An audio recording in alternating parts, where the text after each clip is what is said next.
Herzlich willkommen. Welcome back to our last day. So I hope the sound lured everybody in from the breakfast room into this room.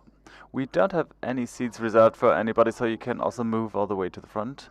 I hope you have stomached this forum in a good way, taking advantage of nice food and drinks. Mr. Kramer of LEAG, who sponsored this dinner, said that they would wish for the company cafeteria to have food like this, but I suppose they also have nice food.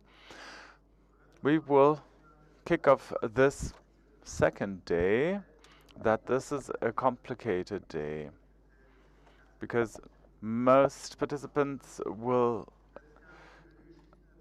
occur to them that they have an important appointment at 10 a.m. There might also be some roadblocks, so we would be happy to have you here still at 1:40 when we will have a lunch. This day is packed and it has already started. I don't see so many women here. Have the women come back from breakfast yet? There you have it again. Because this morning there was a breakfast event, like every day. Today it was the ladies' breakfast. It was to talk about how to attain leadership positions. It is the first slot as an economic forum where men were not allowed. I heard that one man attended, actually, but he was a student, so fair enough. Let's talk about this day. You know that we will kick off a really exciting panel discussion. Afterwards, we will start our deep dives.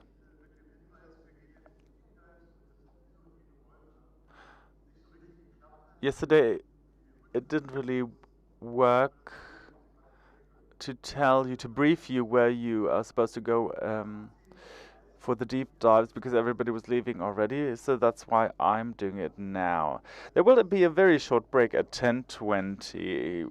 It's not really a break, it's the announcement to move to the workshop rooms. Our topics are from Eastern Germany for Eastern Germany, resources as drivers of value creation, then the pioneering region, Berlin, Southeast and Brandenburg, facing challenges of this time. It's all in the program, you don't need to know it by heart. And then the third one is how can companies strengthen municipal politics and democracy on the ground. Introduction of a best practice example from Zeitz, from the Democracy Lab and Zeitz. These are the topics of our exciting deep dives. But now let's kick off this first panel of the day. Without further ado, I will hand over to our host from FAZ, who will introduce his panelists. You have the floor.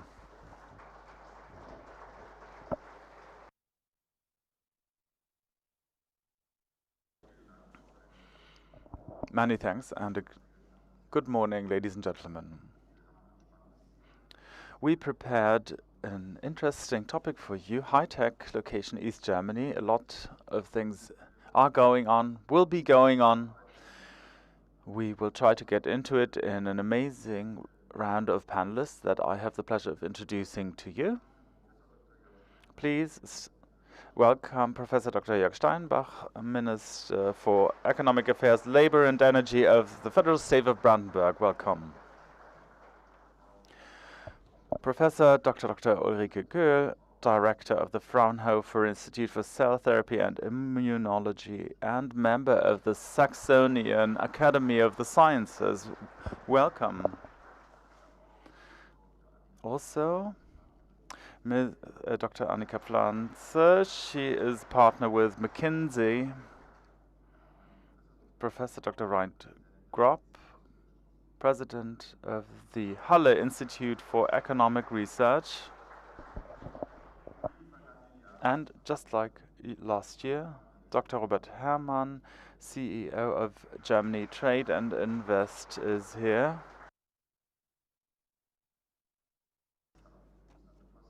And last but not least, Thomas Richter, CEO, Managing Director of Infineon Dresden.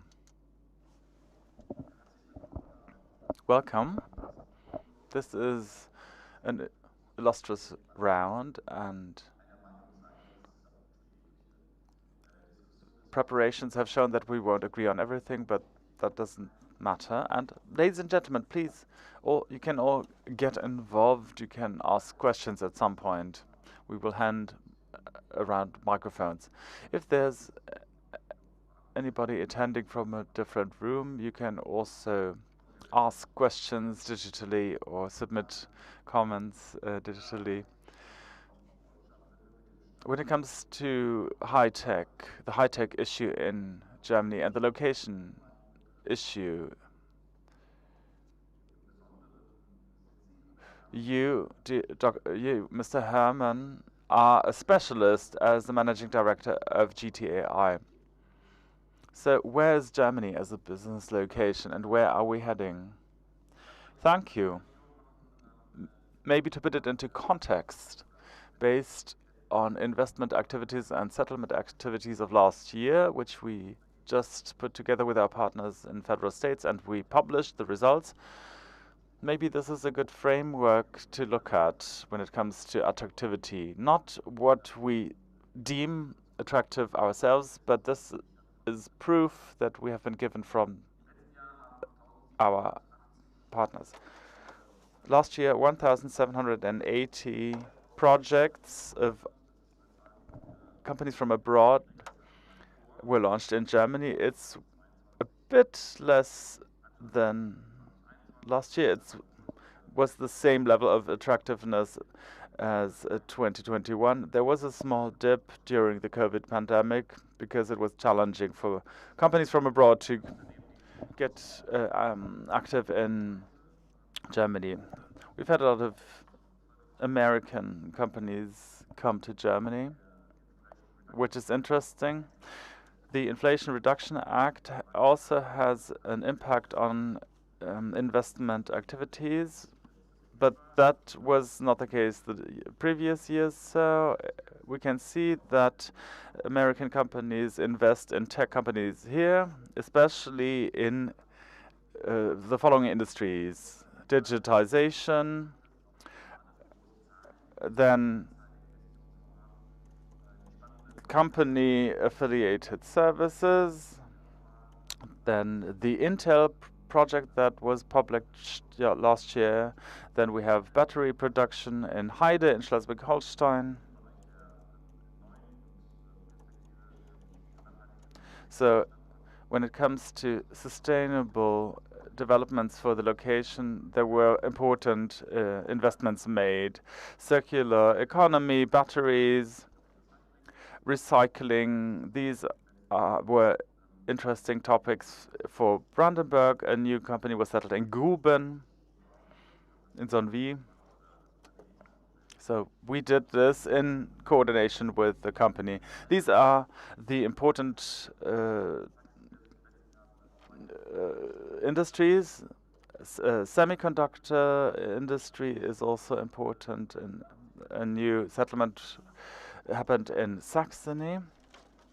It's an opportunity in terms of technology for the location. So what has changed? We still have high investments in logistics. This has to do with the fact that people like to shop in e-commerce, so a lot of investments need to be made. Billions worth of investments were made. Also taking into account that supply chains and structures changed, goods need to be stored and transported through Germany. So logistics investments increased last year, playing a significant role for the location. In the medical field, we had interesting projects going on from the US as well, but also the topic of digitalization is important at every aspect of investments. What does this mean for the new federal states? There, about 10% of investments happened in production and 10% in research and development. So that is about 250 projects in the new federal states. This is a rather steady figure, which didn't have that much fluctuation in the last few years. So it's a rough average of 250 to 280 each year. There's some variance between federal states. Technologies that are involved are similar. It's important to state when it comes to FDI that the largest investments take place in the new federal states. Also small-scale investments take place. Berlin as an innovation hub is important. So when it comes to modern technologies, Berlin is attractive, but the really large-scale investments in Germany happened in the new federal states. I mentioned Intel, Infineon, Tesla, CATL. Also, when it comes to battery recycling, there were large-scale investments made.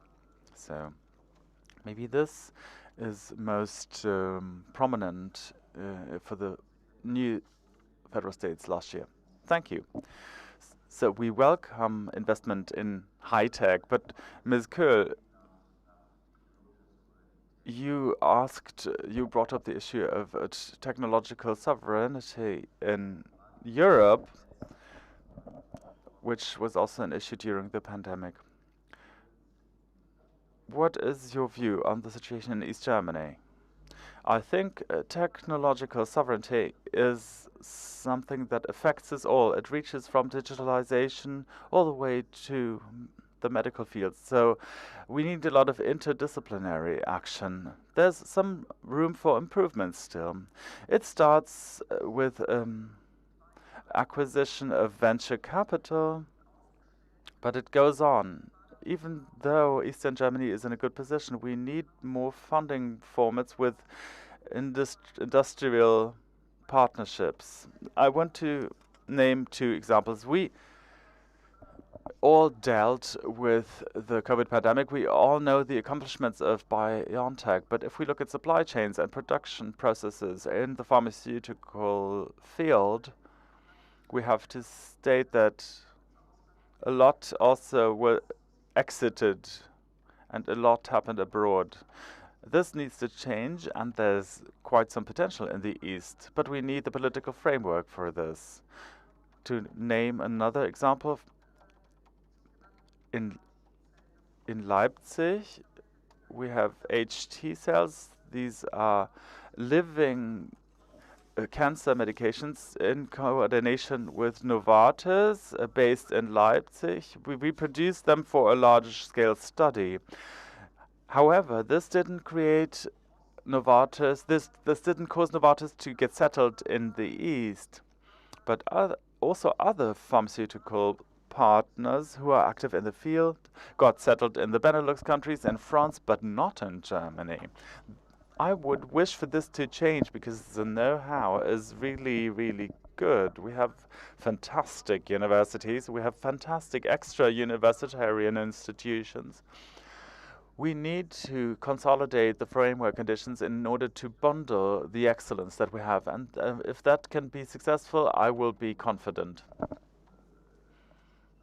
Minister Steinbach is in charge of creating the framework conditions, but maybe we need additional framework conditions. Mr. Kropp, it's good to have a lot of investment, to have a lot of capital streaming in, but we also realize that a lot of players who invest get started, but would also like to receive government funding. Is this good for us? Is this good for companies? For the companies, it's good. Well, it's understandable from the point of view of companies. It's also understandable from the point of view of the regions that are affected. So if they can receive national or EU level funding, they won't say no.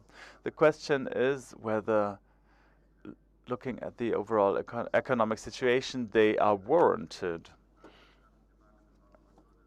And of course, intervening with the private sector needs to be justified. So maybe something will happen that wouldn't happen if the government doesn't intervene. You mentioned technological sovereignty. The question is whether we view this from a German point of view or from a European point of view.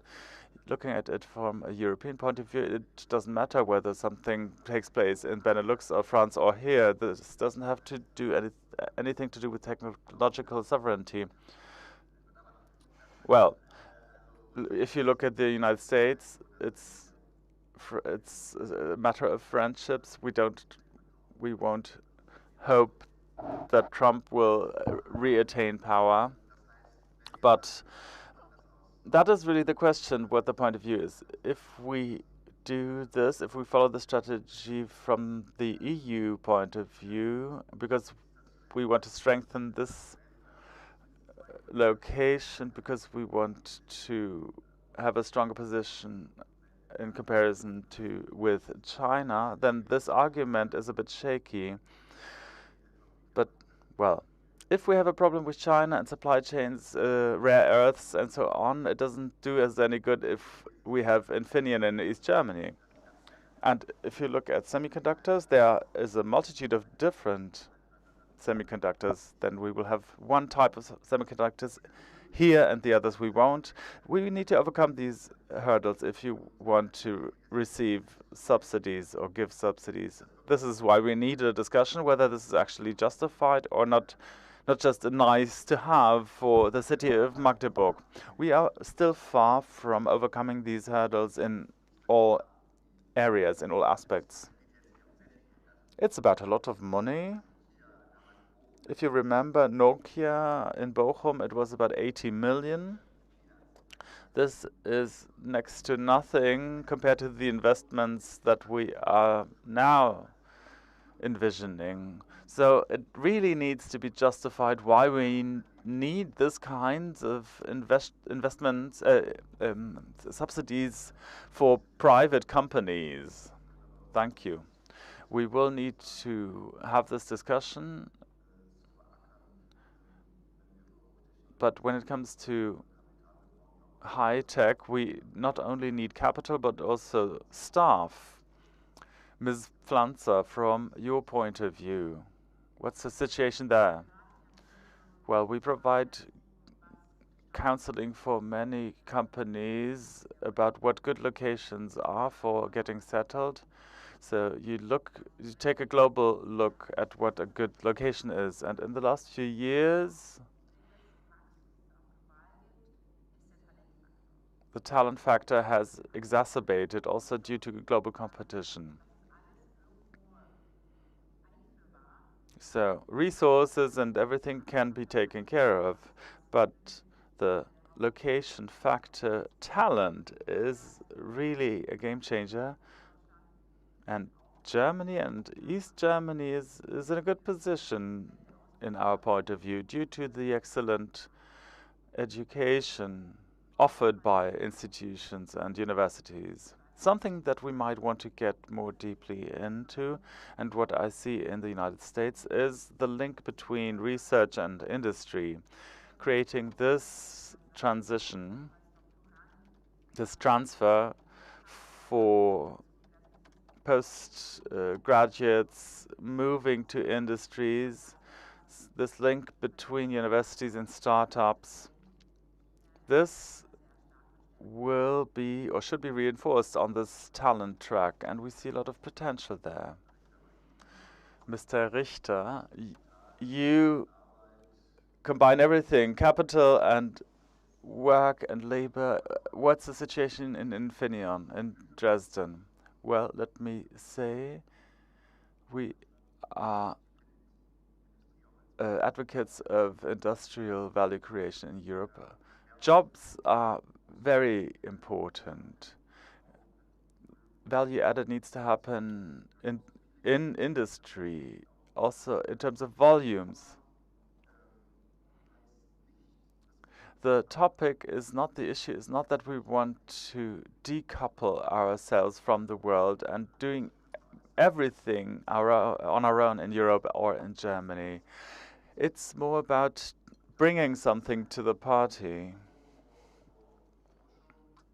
This can not only be accomplished by means of research, but it also means that Europe is capable of ramping up volume production and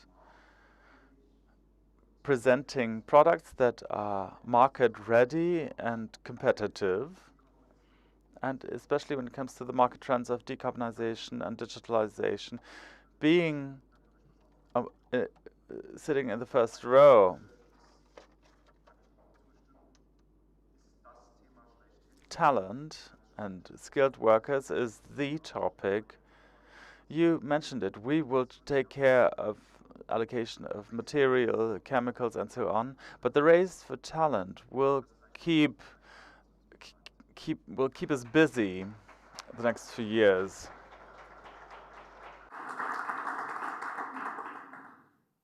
Ja, vielen Dank. Thank you very much.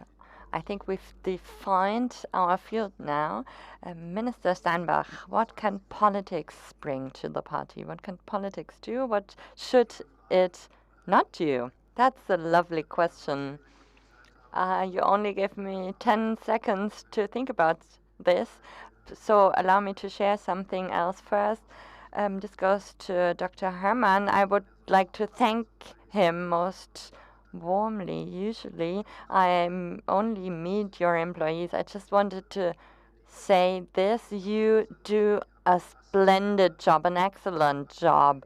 Everything you do, everything we do is based on what you initiated. There are things you don't do, and that rightly so. But I also met the mayor of Schwedt, and you in Schwedt are very committed in what you do, and it's great to your support. It's thanks to your support. Just to say, this is a moment for me to really thank you.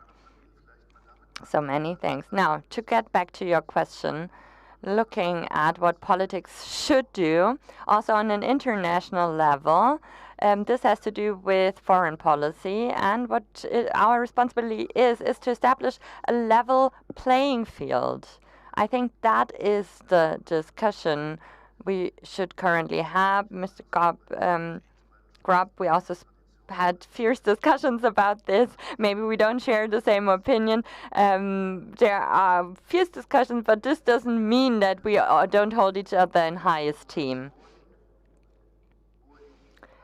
But allow me to say that here I would agree with what Mr. Grob said, Professor Grob said. Intervening in the market by means of subsidies is something we need to question.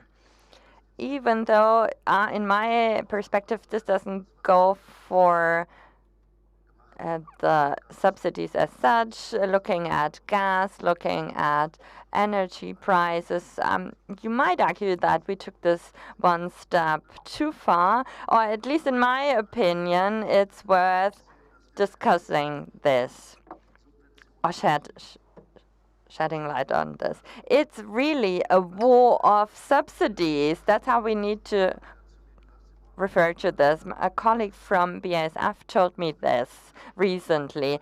We're ramping up production in Malaysia, and in order to do that for the next 20 years, they don't have to pay any taxes whatsoever. That's the decision of the Malaysian government. Now let's go back to the IRA. And I think we need to look into this. And there's things that make sense. The IRA make sure that the US now invests at technologies that they didn't focus on in the past. I know this from my very own experience. I used to live in the US for a while, and inventions were not cancelled but paused. So finally now the IRA turns this into a priority, and that's the end of the level playing field as such, we have to say. So we can continue fighting about this, discussing this, or looking at whether it's helpful or not. But just allow me to add one more thing with regard to what Mr. Grob said. Unfortunately, that's not the case. It would be great if we could say, fantastic, that's money from Berlin, that's money, funds from Brussels. However, I have to tell you what's happening is that this is a burden for the municipalities, for the regional budgets, and we've reached the limit here. Now, looking at what Minister Lindner said in the context of the TCTF, 70%, a certain percentage based on federal funding and the other on regional funding. So I'm critical here and have cause for concern because this is a major burden for the regions and the federal states. Well, thank you very much for your intervention. This really is the question whether industrial policy can work. So just the kind of policy where you say, so that we will give money to the semiconductor industry. So politics will say this is more important than something else. This is a priority. This is something we need for the future. So this might go for high tech, but also other aspects. In my opinion, now I'm speaking as a scientist, looking at evidence. We don't really have a lot of evidence, or should I rather say it's not really working. It works for countries like China, where they need to catch up. So countries that still need to catch up. But China, too, is nowadays in a position where it doesn't work so well for them anymore because they have caught up. So looking at where you invest in the market, it is a question. You called it a war of intervention by the state of subsidies, increasing attractiveness due to of your location by subsidies. I get where you're going at, but looking at what can be the reaction to the IRA, 700 million, more than several billion worth of investment, 700 billion worth of investment in this industry. So the amount of money we're talking about is enormous. So yes, we should provide subsidies, but in my opinion, it isn't about mass production. Overall, we're going to lose this race. We're going to lose compared to Malaysia, to China, and maybe in the future even compared to the US. But in my opinion, if I have to share my opinion, in my opinion, the US also, it wasn't also wise to do this by the US, looking at the IRA. So we have to look at developments, not only in terms of semiconductors, but also other areas, not only at your institute, but also for other areas, not only to ramp up production or to look at factories and production, because in my opinion, on a long run, this money is better invested than with mass production. Allow me to say this. In the past 50 years, and of course we don't like this, but production decreased and was outsourced to emerging states. That's a massive trend. That's the reality. That's a fact. Massive trend for most industries. And again, looking at evidence, looking at this long-term trend, I think we have to accept that we can't turn it around. We have to focus on what we can do better. Research, development, public sector, That goes for the public sector. But now looking at private sectors, we should focus and prioritize other aspects as well. I used to develop further. I developed the combustion engine last year, and maybe I still do this year. And it doesn't really make a lot of sense. So here, the politics can intervene, but not so much in terms of mass production.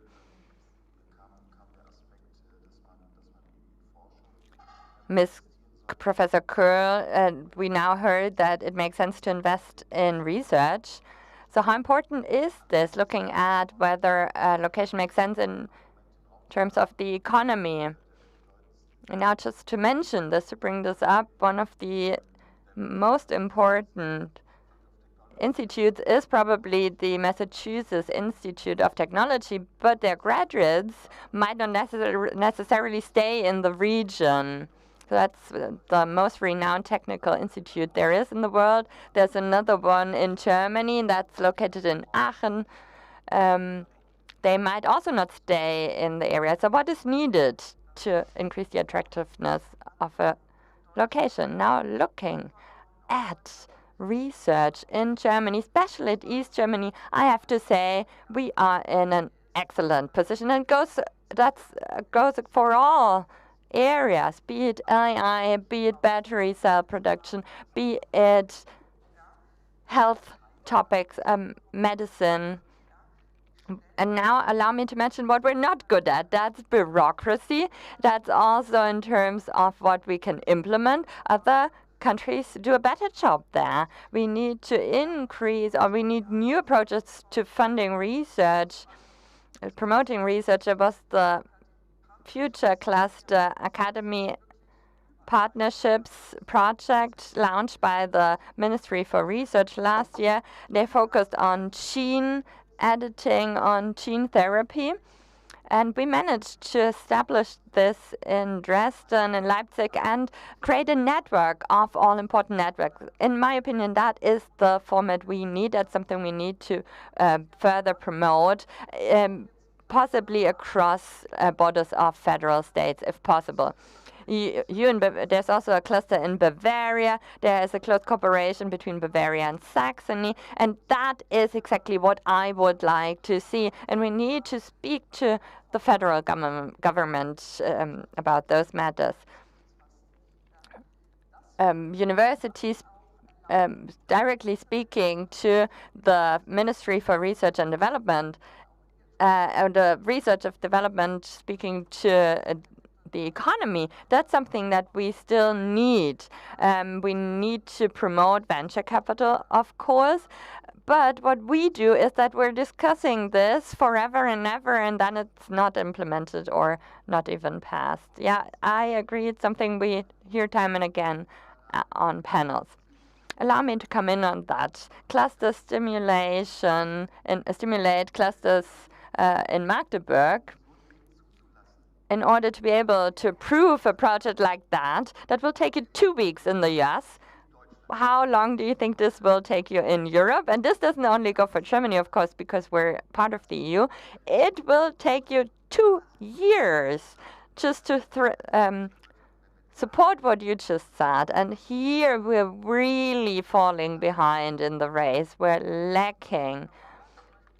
Allow me to support this even further. Looking at clinical studies for these KT cells, 90% of the studies are done in the US or in China, below 10% in the EU, and even less in Germany, probably 5%. And it cannot be that we don't participate in this transformation. So it has to do with concluding agreements. It takes 3 weeks in China, 3 months in the US, and 3 years in Germany. So that's it.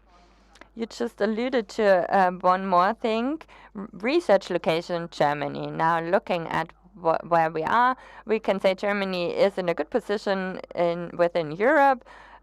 And now looking at flexibility, does it have to be in East Germany, moving within Germany, moving research or production within Germany is a challenge. So it doesn't really have to do with the location itself. It's more about providing fundamental research and looking at this as a product. So here we need to shed light on how this is publicly funded. What's the situation like in the US? There's a link between venture capital and public funding. Looking at charges and linking this to venture capital is an interesting approach. So from the very beginning, focusing on the product and promoting this, and that's where we still have a gap. Now looking at quantum computing, in terms of fundamental research, we're very good. A lot of our talents who take out who graduate here in Germany, they then go to the US. Now looking at this idea of venture capital, of collaboration, it would make a lot of sense to implement improvements here in order to get better. Allow me to support also the topic of production because it works well for this context. I don't believe that we can or should have mass production of certain products here in Europe. How many batteries should we produce outside of Europe and then transport them back to Germany to install them in cars? How much sense does that make? So allow me to say I do believe that we need a certain degree of mass production in Germany. So let's speak about this. Let's include this in discussions participating in supply chains. What is important there? Well, to act jointly, not as Germany alone, but as Europe. So we are responsible for Germany. Now let's take a closer look at this. If there's a technology cluster in our neighboring country, for example, with regard to battery production, so there has been an establishment just recently in France, and I think that is a major gain and massive achievement. That's how I see it, because it's Europe.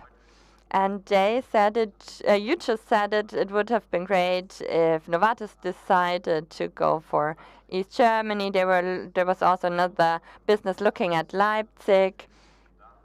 I didn't decide to go for Leipzig in the end, US business. However, the spillover effect is there. If there's a business that decides to have a location close to a university cluster, research cluster, that just makes a lot of sense, because there will be a lot of interaction. Fraunhofer Institute does this. It will make it easier to find partners in the economy from the side of research. And you alluded to this. It has to do with doing an internship. How will a student do an internship in a business if there's no business there?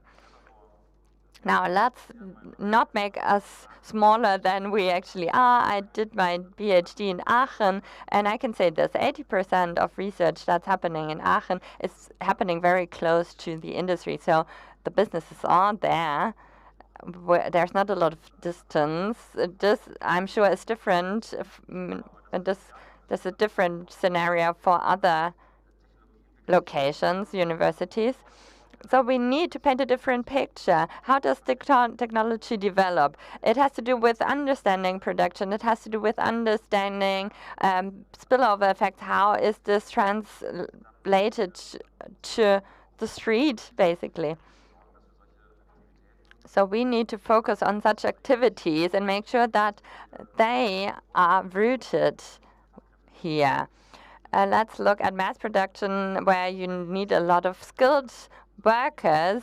That doesn't make a lot of sense, because we're already lacking the skilled workers. So here, let's take a closer look, looking at the location. Germany as an attractive location, we have a lot of value added to provide.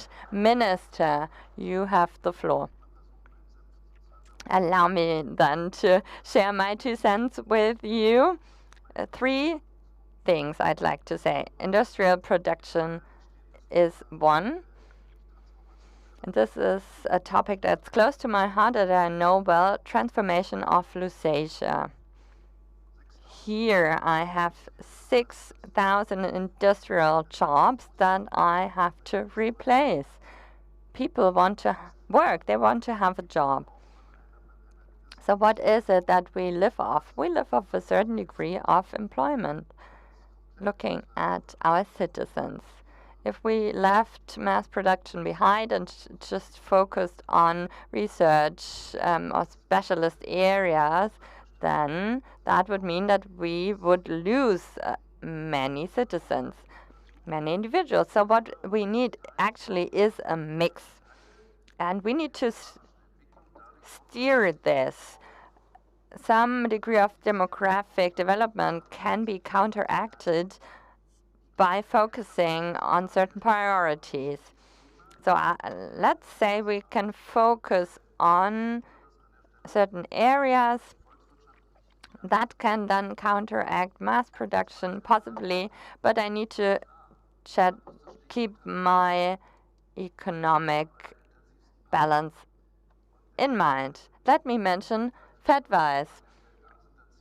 That is one of our main partners, and then if people such as him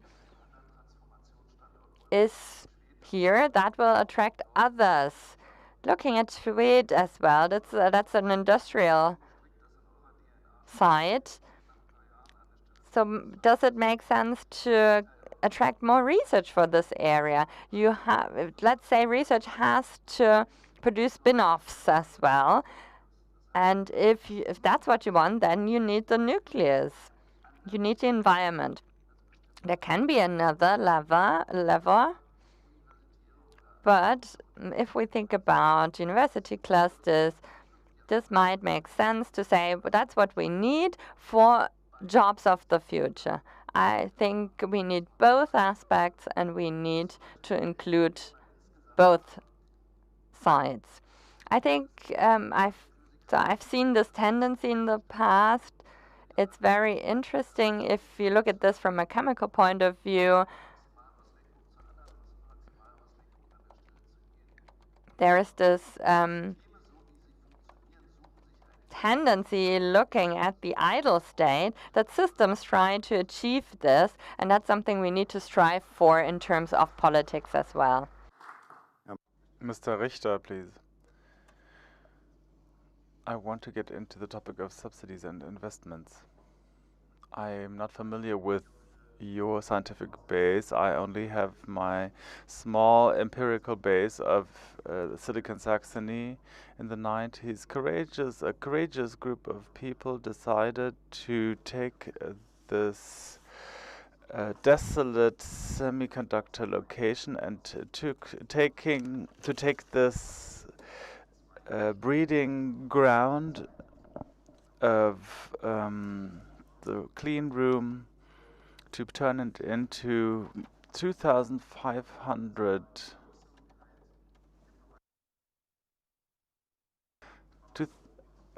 hub of 2,500 companies, and now more than every third chip comes from this region, from Silicon Saxony. This is based on a courageous decision to take a green land project and turn it into such a success story. I want to do some promotion for this later on, because you can take something small in industry and make it into something big. In Europe, we have quite a significance by now. We don't have to fight for our positions. Of course, we are in a global competition when it comes to semiconductors. But globally speaking, Infineon is #1 in supply for the automotive industry for semiconductor chips. It's something that we took a great effort to achieve, and of course politicians helped us in the process. But in the past, it didn't have a lot to do with subsidies, I have to say. Well, Infineon Dresden is a special success story. I concur. It has a lot to do with the Technical University of Dresden, which is entirely, well, has an entirely different funding model. It has triple the budget of that of Magdeburg, for example. So this strengthens your thesis, but it also underscores my thesis. Everybody needs to come together. Without the university environment, without research, it wouldn't work either that companies settle down there. So several things need to come together. Let me raise a few points. First, the question of skilled workers. This was a justification for subsidies in the past when it comes to 20 or 25% unemployment. This is understandable, but by now we have the opposite problem. We have a shortage of skilled workers. This shortage is there already, even though the most dramatic occurrence isn't there yet, the retirement of baby boomers, which will be 400,000 people every year, which cannot be replaced not by immigration, not by any means. There's no real answer to this question yet. We can mitigate the blow, soften the blow by means of immigration, by increasing the ratio of women in labor and so on. But in the midterm, we will need to live with a shortage of skilled workers, which will not only exist in semiconductors, but also in the care sector and in many other sectors. The numbers are dramatic. They will become even more dramatic. And it's unclear whether we should subsidize jobs at the moment. If you subsidize in one position, the jobs will be even shorter, scarcer in other areas. So it's not clear whether this issue of skills shortage is not an argument against subsidies. You brought up the level playing field. There's a discussion within Europe. Germany can afford to pay 6 or 8 or 10 billion for the semiconductor industry, but Slovenia cannot. So Germany is not that popular in Europe at the moment because they say we create a great problem of opportunities in Europe because we are large countries and can afford to spend so much and so on. So that said, in the midterm, we should be careful not to lose sympathies all over Europe by means of a large-scale subsidy project. We spent 40 billion for Infineon. If we now spend 10 billion for Magdeburg, we will create a whole new level of problems in the competition, in the inner European competition. I'd like to add something. When it comes to skills shortage, a lot of things that are already ongoing is the continuation of large-scale training centers. We did this in pharmaceutical production, in terms of good manufacturing practices, conditions for clean rooms, and so on. So you can retrain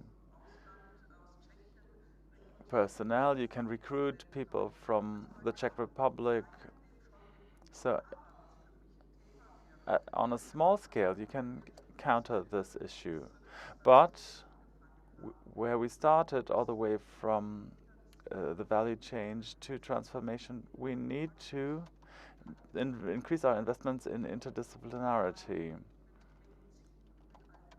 AI, medical, all fields need to work together because if you share your know-how, if you link know-how in a smart way, you can do a lot of savings in terms of automation.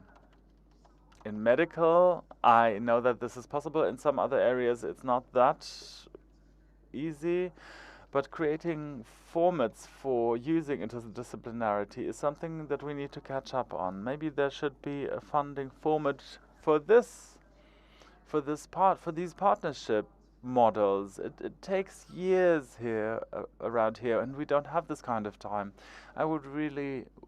This is really something that I would wish for politicians to do. Well, I'm no longer active in research politics. If you allow me, maybe I can respond to this, because this bothers me a little bit. Mr. Grob, you represented like a little bit like this, as though these subsidies, or these investments, sorry, I'm not talking about supporting energy prices, but I'm talking about investments in new settlements. If these are large companies, the rules say that they should end up at 7 or 7.5% of investment sums. So we need to be clear about the perspective. The amount always sounds dramatic, right? So if we build the backbone of the hydrogen pipeline, this is a €1 billion project, and our contribution is 90 million. These 90 million will not make it or break it at the end of the day. They are nice to have. They will make the location more attractive in comparison. That is true. This is a benefit for us at the moment, but we should have the right perspective. If we look at Intel, these are entirely different orders of magnitude, but it's also a different kind of product. If bottom line is we are talking about roughly 7.5% of the overall investment amount. Let's not forget this. Different points were now raised about democracy not really working well. There's not a great willingness to make a private investment, which is why many investors look to the United States to get active in the stock exchange. Isn't there a movement that started since the financial crisis to disperse a lot of money without thinking about whether this is warranted? There's a competition for subsidies worldwide. I lived in France for a long time, and in France they would say you need to subsidize a lot because otherwise Le Pen will become president. You need to sometimes there are good reasons for subsidies, but it's not that hard to come up with a reason for subsidizing. But sometimes it seems as though the reasons are different. We talked a lot about approval procedures, looking at the digitalization of the public sector. Shouldn't you take care of this when it comes to location benefits before you disperse so much in terms of public spending? Thank you for making this clear. We talked a lot about subsidies. Should we subsidize production or not? If we do our location analyses, we look at how strong the region is and how high the support of the population for such projects is.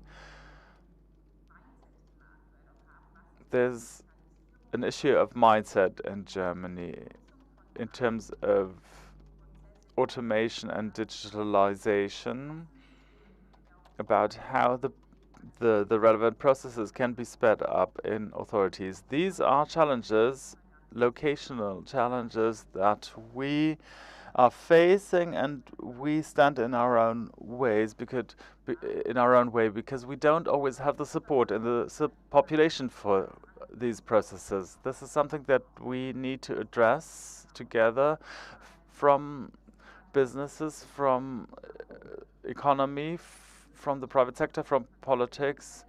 Automation and in digitalization are processes that help us. If you ask around on the street what people think about digitalization and automation, the image is rather bad. And this is not something that can be remedied by means of money. So you need to address these doubts.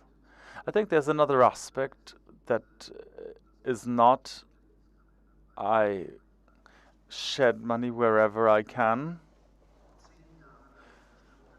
For 10 years, we ignored and slept through certain technological developments. We need to catch up when it comes to technologies that will take effect also in climate protection.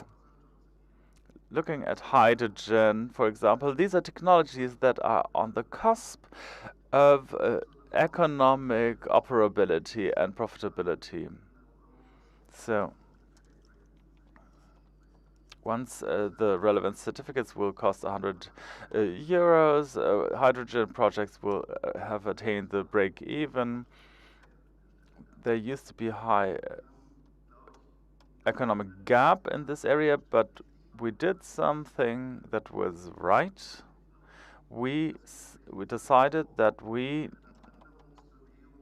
need to have a shift, also a job shift, when we address these movements. We see that provided all the skills shortage in these areas, companies can find workers and skilled personnel. The area that worries me is traditional craft that needs craftspeople. If I now can choose, I can go work for Tesla, or I work as a carpenter. People will go train at Tesla.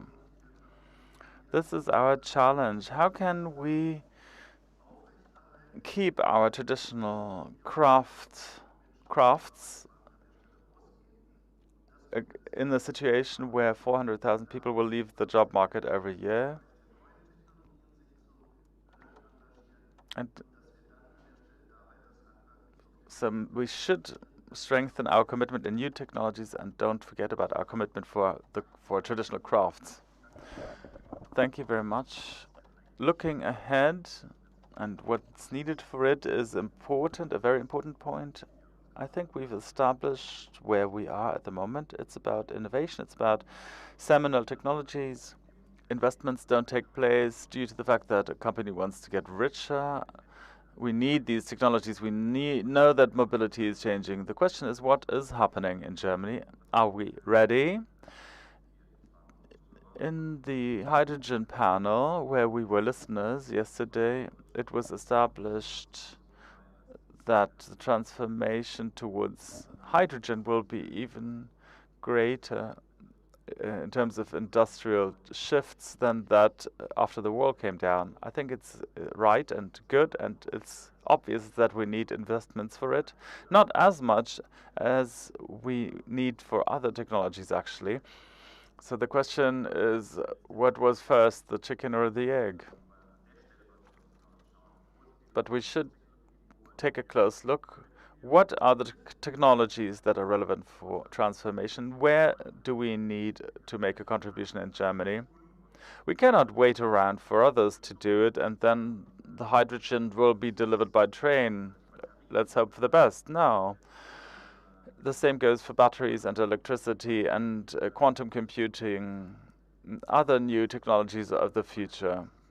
I think we excel by making a contribution, and this is what we want. Well, we do need to want it. Due to these large-scale investments of the last few years, Tesla, Intel, also others could be named, we created an atmosphere, and not every SME player likes that, because emotionally it feels like they've been granted a shortcut and a lot of money, and many SMEs couldn't take the shortcut. But it was a signal that was sent. We would have thought that we can do such a large-scale settlement. I remember when Intel called, and due to the fact that there's so much existing settlement, how can we offer 400 hectares of land to Intel?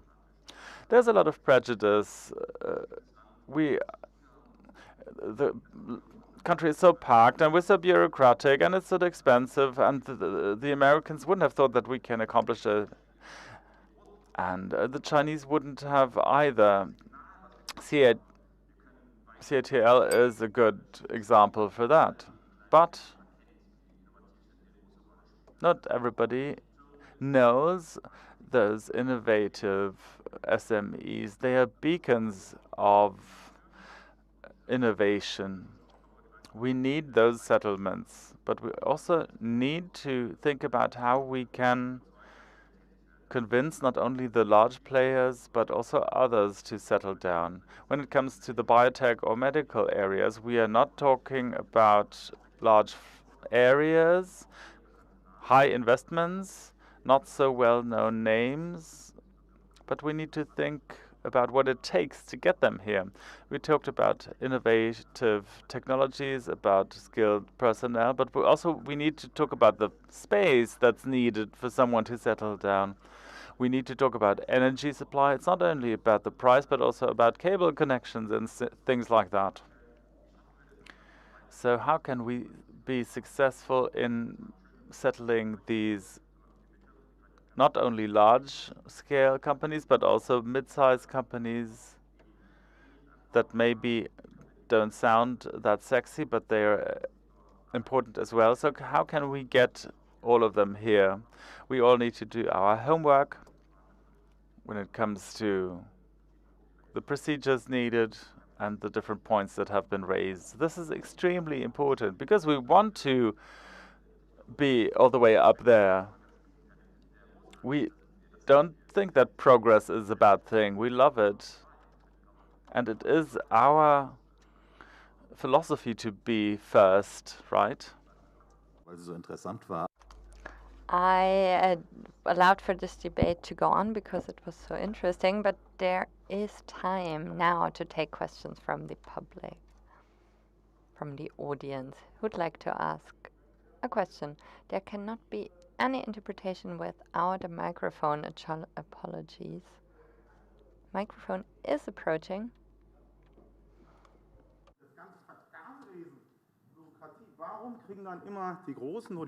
So why is it that only larger players receive the orders?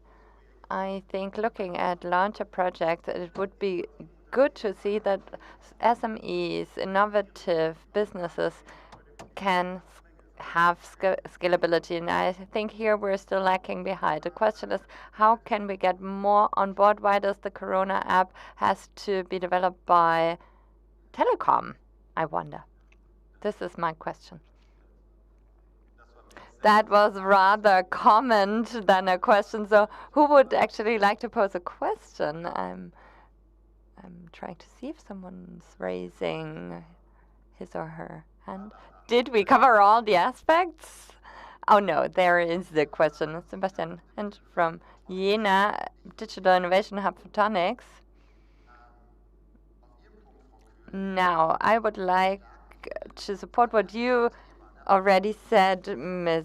Kuhl. We were speaking about spin-offs from universities, and here I'd like to say it's easy to ask for that, but I would also like to point to the positive examples, how it can actually be done together with Leibniz, Helmholtz, University of Applied Sciences. So we in Jena also a lighthouse, a beacon, and there is also scalability. So in my opinion, the debate was one-sided, and the focus should have been shifted. Where are the people who say, let's move forward?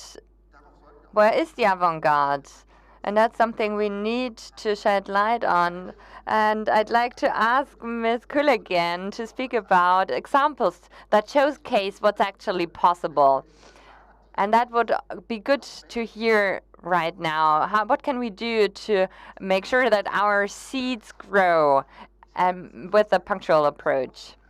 Well, I mentioned this several times already. I think we're not thinking along larger lines, larger dimensions. To give you an example, to speak about Jena, we have an excellence cluster now in terms of cancer research.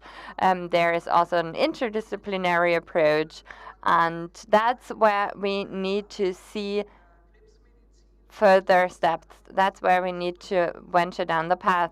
Spin-offs in terms of cancer products. Spin-offs are rather expensive. I think down the line we need to calculate with approximately 15 years. And it is important to look at the structure of venture capital, and we also have to be realistic and say we're not in a good position here in Germany. We've seen many spin-offs also in the diagnostic field. This works, and Leipzig is a shining example for just that. Just take a look at these statistics. The Bank for Development of Saxony is worth mentioning in this context. They have created the right stimulus in this context. Now, if we want to compare ourselves with Beijing, with China, with the University of Pennsylvania, if they are our competitors and if we want to keep up, I am absolutely convinced that we can only do this with a network at hand.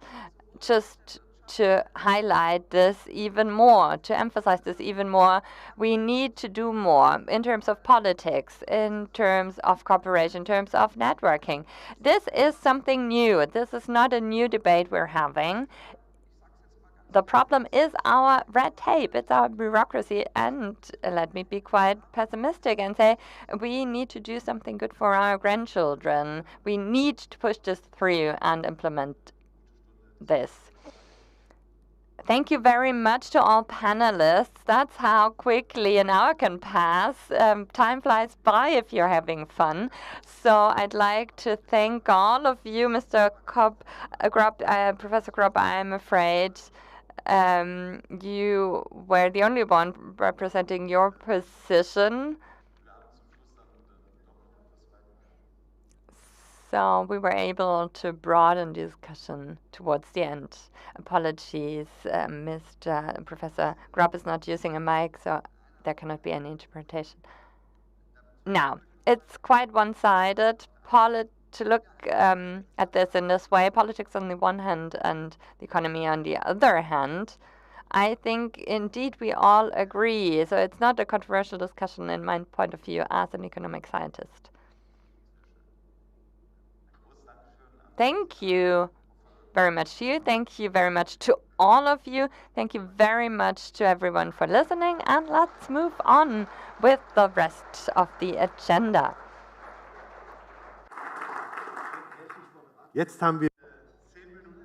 We now have 10 minutes to find the deep dive you're most interested in. We'll reconvene here at 12:25. There will be a short break after the deep dives, and then let's reconvene here for the final sprint. So we have very interesting topics still on hold for you. So please do come back, and see you later.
Wollt ihr auch gleich?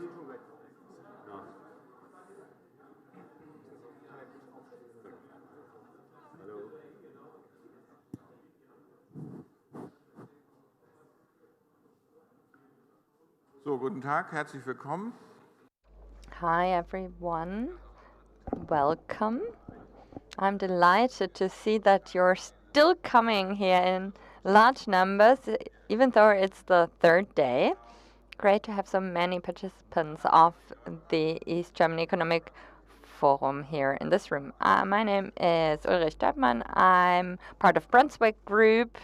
We're an international consultant company. We support businesses who want to come to Germany or who want to venture into the world from Germany. We want to speak about this today. From East Germany, for East Germany, raw materials as drivers of value creation.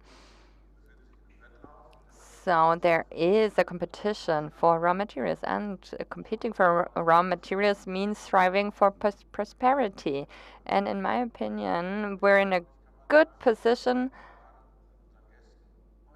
in Germany, and our panelist is a symbol for just that. Konstantin Deichsel is here as a panelist, head of strategy and business innovation, Rocktech Lithium. So they focus on lithium. That's what we need for battery production. You can go into more detail in a bit. I'd like to introduce Dr. Matthias Hüttenrauch, CATL, CEO of CATL Europe, a large player in battery production, a major player, biggest player in China, now also major player in Germany. He will go into detail as well in a bit. I am delighted to have Wolfgang Tiefensee here as a panelist as well, Minister of Economic Science and Digital Science in Thuringia. Then there's also Sylvia Kohlmann. She is part of the Scientist Council Mecklenburg Western Pomerania. She's well versed in this topic, and we're looking forward to speaking about the topic of recycling and circular economy as well. So welcome to all of you. I think we're going to see an interesting discussion here. Now I'd like to get started with you, Minister Tiefensee. What is your take on this? What's your opinion? Looking at raw materials this topic, where are the chances, the opportunities for East Germany, Thuringia in particular? So first of all, allow me to say hello to all of you. I am delighted to be here. Thanks for inviting me to be part of this panel.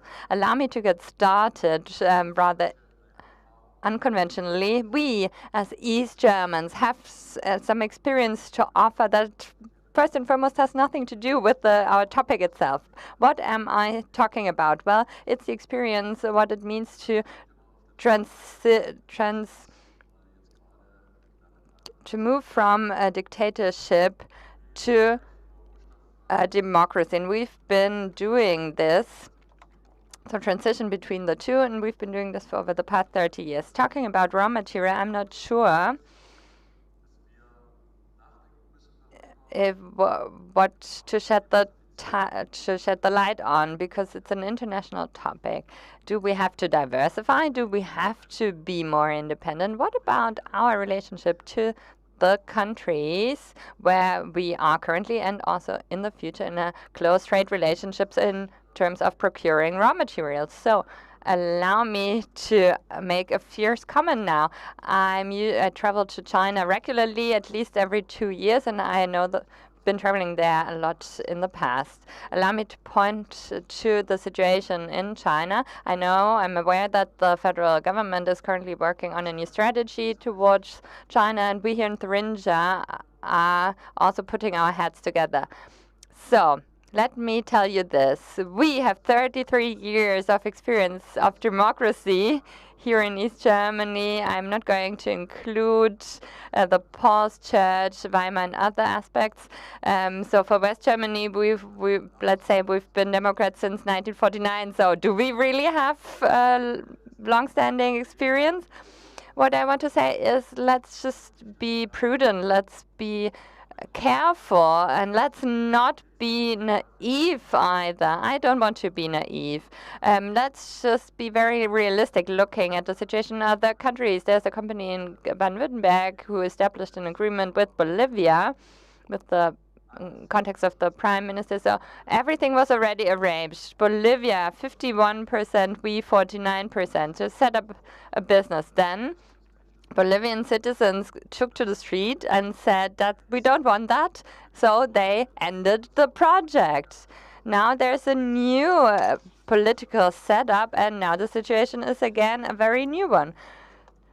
So, looking at what's the situation in Germany, in Europe in terms of independence, that's something that we need to discuss, but at the same time we also need to make sure that there are stable political framework conditions in our partner countries, and also we need to support to make to think about the fact that things might change politically speaking as well. So this might mean that in some countries we will be able to continue our good and excellent trade relationships. I'd like to make a transition to Mr. Dijksel. Rocktech receives lithium from other parts of the world. It would be interesting to know from where you procure lithium and how do you see the chances for procuring lithium in Europe. Now let's get started by introducing Rocktech, if you'll allow me. We have our own lithium mine in Canada. We're developing this, and our plans are to use it for production here in Europe as well. But then there's another pillar. We also focus on our partners, especially in the relationship to mining, environmental protection, nature conservation, a sustainable approach to raw material procurement. Mining is something we focus on, and Australia is a major player here because they already have a high degree of development. Our plan is to have a complete value-added chain that we can control all the way from beginning to end here in Europe. And we also want to supply to others as a business. Thank you very much. Splendid. Now looking at value chains, we from East Germany have a lot to contribute, to bring to the table. Let's mention Maskalinski, let's mention Saxony, otherwise he would have presented the Saxony raw material strategy. I've read it. He cannot be here today, unfortunately, but this document touches on many interesting topics. Then there's also the production industry, production sector, productive industry, and then there's also the topic of sustainable raw material. And all of these examples can be found here in East Germany. Absolutely. And against that backdrop, just allow me to highlight that for us it's crucial to establish and have good cooperation relationships with our partners. We cooperate with Halle, we cooperate with ITER Lithium, and there's also a mining academy in Freiburg we closely cooperate with. There's another institute that has, so we used to have a lot of expertise in this field as well as a business, so we wanted to revitalize this aspect within Rocktech. Looking at Germany as an industrialized country, looking at how we deal with material, how we manufacture, so know-how and expertise, especially in terms of approval rights, that's something we know well. We never gave this knowledge away, and this will serve for implementation. Dr. Hüttenrauch, Chancellor, pointed to CATL as one of the lighthouse projects. It's an interesting, striking, well-known name in China. They became #1, top of the class in terms of battery production. Then they chose to settle in Erfurt, close to the Leipzig crossing. So usually we only see Chinese people coming here to shop around and then go back home. But this time it seems to be the other way around. Wouldn't you agree? Well, hi also on my behalf. Yes, we're basically a startup. We grew massively now. We have so many employees, 50 billion worth of turnover. So we are a large business. And there are many reasons why we chose Erfurt, and one was the good collaboration that we already had with Thuringia. Now, there's many things you need to think about when you want to establish a battery factory. We already had a small factory in 2018 that together with Bosch. Now let's take a look at the different kinds of batteries. There are battery cells, something of a kind. It's something special. So we focused on this, and we have a different kind of strategy here. We're going to ramp up the industry there, 2 billion worth of investment capital. Cathode anode is something we want to focus on further. We decided to come here and we want to stay. We think that investment makes sense. Battery production is crucial, and now we need to look at scalability.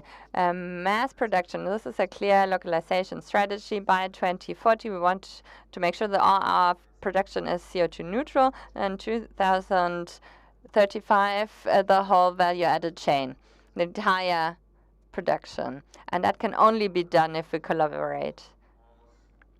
Now, Ms. Kuhlmann, you're from north of Germany and you're a member of the Council for the Future. What's the situation like in Mecklenburg, Western Pomerania? We don't really have that many large-scale businesses, but many interesting SMEs. And there's one more thing you have, and that is wind. What are the prerequisites to look at facilitating transformation for Northern Germany? What do we need and what should happen? Also on my behalf, hello to all of you. Good morning, everyone. I came here from Northern Germany, Warnemünde. I focus on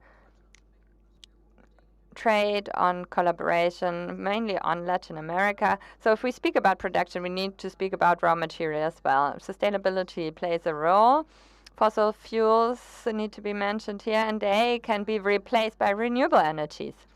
This is part of the discussion we're having. And there's one more thing, transformation. We need to transform production as a whole. That doesn't only go for us as a recycling business, because we now receive the recycled products and need to add value. That's one aspect. But more importantly, we need to collaborate with businesses in order to establish circular economy, to make sure that products are no longer only developed for the use, but also in terms of whether individual parts of the product can be recycled, reused, and so on. How does Mecklenburg, Western Pomerania come in here?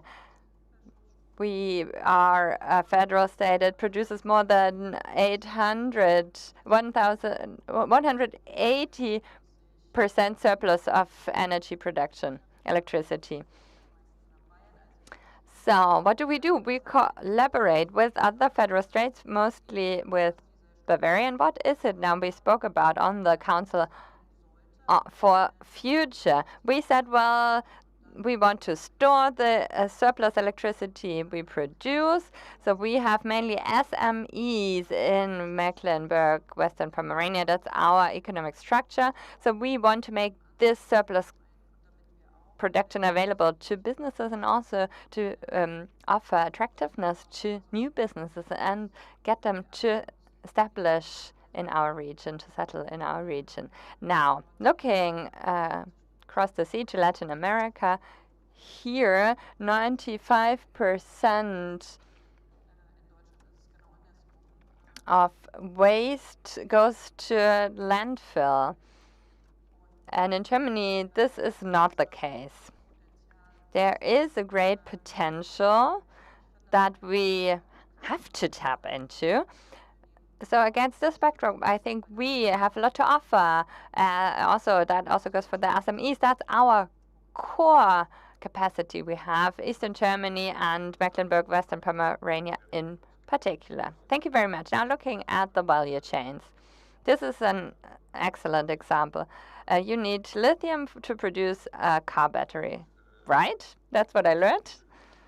Now, you deliver this battery to the car manufacturers, correct? And would you say that's your goal? You want to stay within the region and deliver to businesses that are here? Well, allow me to elaborate. How can we satisfy lithium needs in Europe in a way that allows us to also forge relationships, international relationships, and influence them positively, and also turn independencies around? We want to make a contribution. The figures are correct. 8 to 10 kilograms of elementary lithium goes into one battery. Our product only has 15 to 20% elementary lithium. So a product from our factory comes with more than 8 to 10 kilograms. Of course, there are other very interesting raw materials in car battery. Lithium is just one of them, manganese, cobalt, and many more, nickel, for example. Now, there's a lot of potential in battery production. We can improve circular economy, improve the recyclability, and also develop further, whilst at the same time protecting the environment. This is really a win-win-win situation. Now let me speak about Rocktech. They collaborate closely with Mercedes. They want to take up a large proportion of our production. They already have this in mind. The goal is to include raw material from stable third countries. That's a first step in order to cover this incredible need of raw material in order to satisfy this need. But the overarching objective is to start already in 2025-26 to have lithium from recycled products. 2030, 50% of substitution for raw materials. That's very striking, especially looking at the automotive industry. There's a transformation happening right now. Of course, the combustion engine to electric powered, and they now have the challenge to very closely collaborate with their suppliers. Well, what happened? Someone from BMW told me that they really worked hard to get CATL to Europe because they need the batteries for their production, and it's good to have battery production close by. So this is exemplary. This shows really well how transformation works,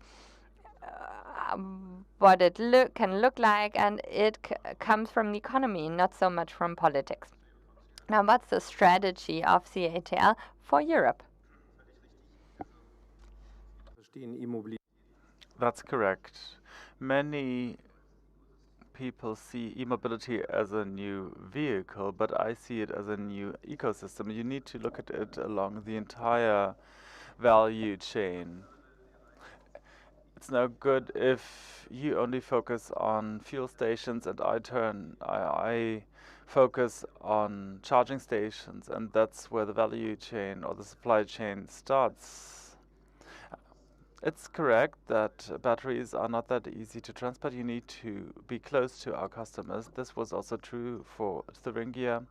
We cater to Mercedes and other German customers, and also in Hungary, large capacities are built up.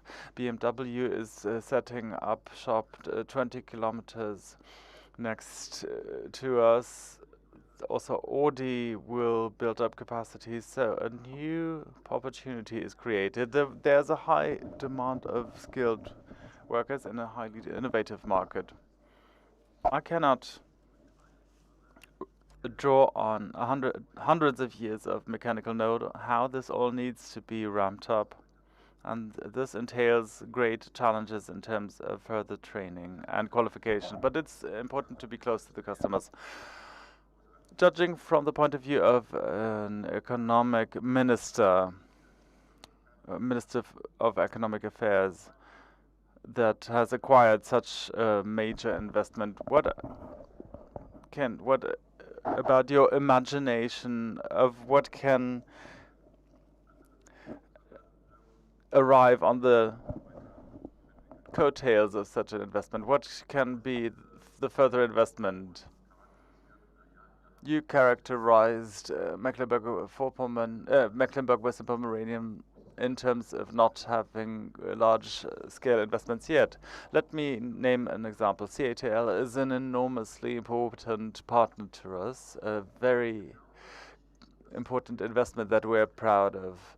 But equally important, and Tesla, Intel, and CATL covers this up sometimes, is the solid existing base of SMEs that has been settled, that will settle down, and that doesn't receive that much attention. If we talk about the large-scale investment, it is emblematic of a great development that we have in Thuringia, not only in terms of the number of industrial jobs per 1,000 inhabitants, which is, since the beginning of the deindustrialization, which started in the beginning of the 90s, we overtook Hesse, North Rhine-Westphalia, and Rhineland-Palatinate. This is important to state. We need to promote SMEs on a broad base. Looking at CATL, you mentioned the transfer of knowledge, of know-how from China to Germany. When I signed the contract, Angela Merkel was standing behind me, and the Chinese president behind the CEO there. We do research together. We established a battery research center next to CATL. It is shielded from CATL with a firewall, but they will make use of it, of course. You're familiar with what I'm alluding to. So it's about control systems, batteries, and in Thuringia we are ambitious in e-mobility, and not only with regards to batteries. We want to reflect and the entire supply chain, the entire value chain. Starting at fundamental research, we can talk about the ECTS, polymer-based batteries, and so on. Gigantic inventions without toxic substances, without rare earths. This is really important to look at fundamental research. Then logistics. How can we make transport carbon neutral or low carbon emission?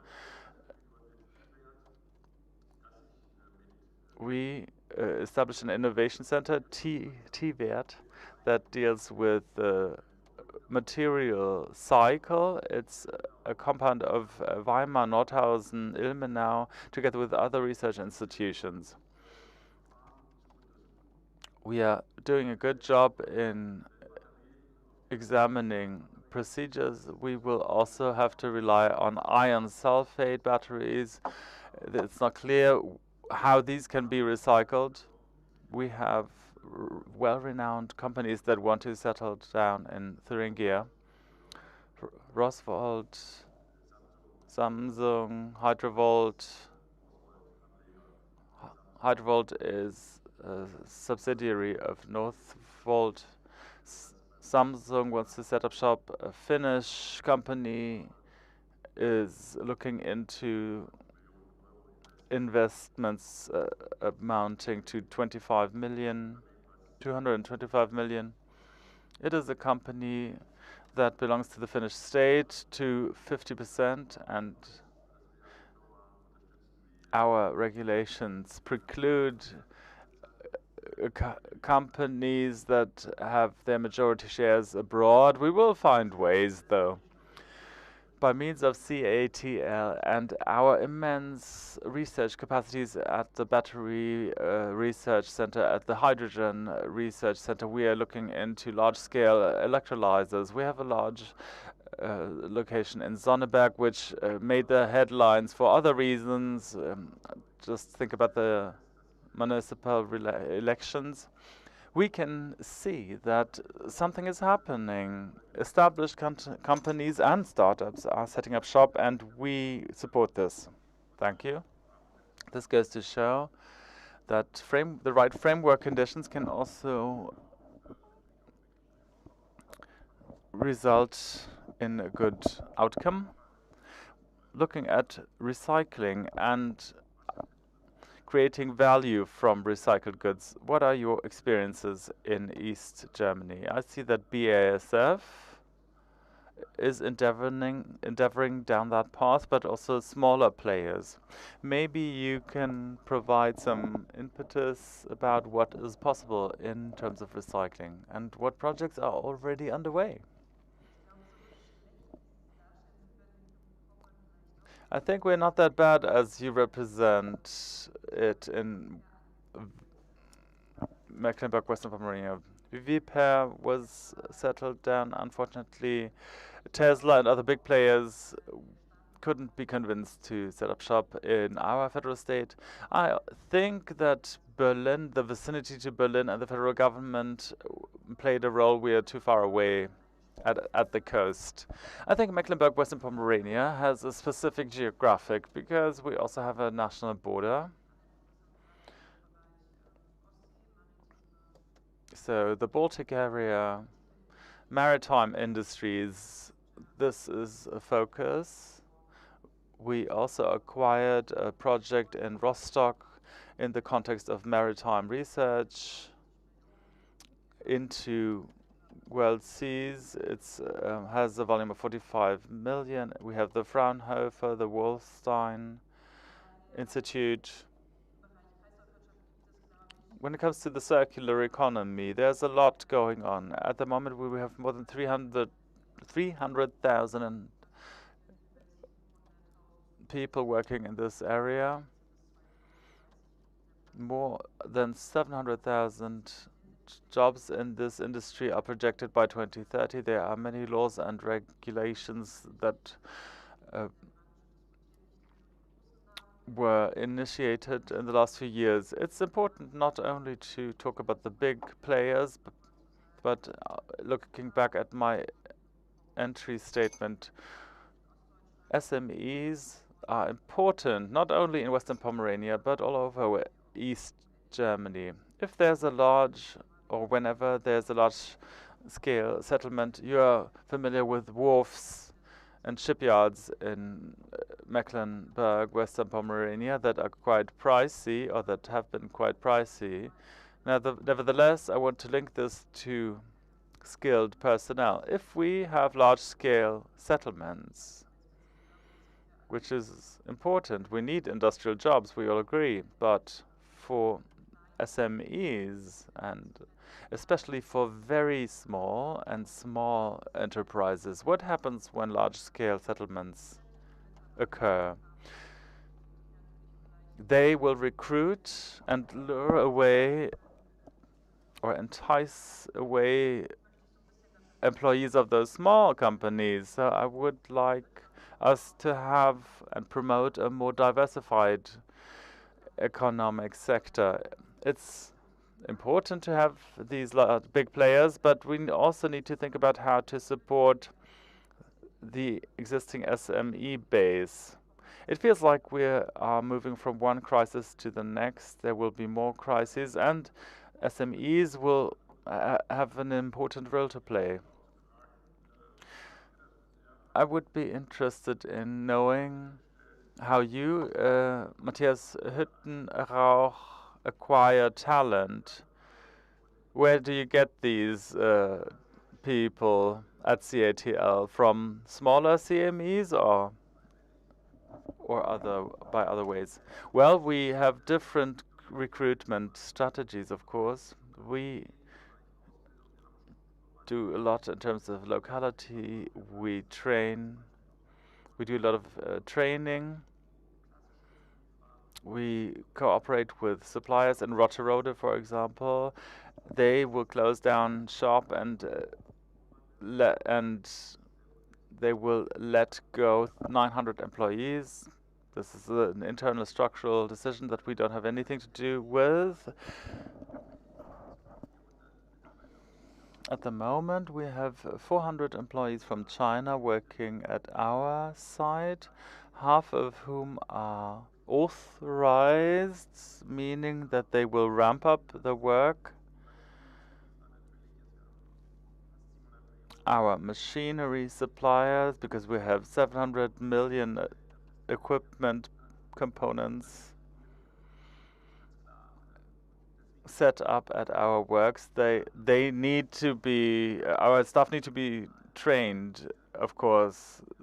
The other half of these 400 people we would like to substitute, because at the moment these people need to be fitted with apartments in the region and so on.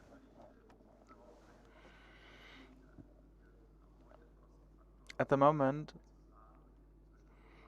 our cost factor between local employees and Chinese employees is 3, so Chinese staff costs 3 times as much as our local staff. But, well, the demographic issue still exists, so we need to tap into the community. We need to make a commitment, also socially speaking. We became main sponsors of a basketball club, for example, in Leipzig. So we want to get involved in the community, but it will remain a challenge, obviously. How necessary is collaboration with universities? If you want to win young newcomers, how indispensable is this collaboration, or is it nice to have, or how do you go about? It has 2 dimensions. For one thing, it's about the acute increase of needed skilled workers. Cooperations, there's no substitute for this kind of collaboration, because we are creating an industry that 10 years ago did not exist in Europe, as a matter of fact, especially in regions that are undergoing structural change. This involves great opportunities, but of course you need to find motivated colleagues. Even if automation will become all the more relevant in industry and other areas, you will need to find motivated employees.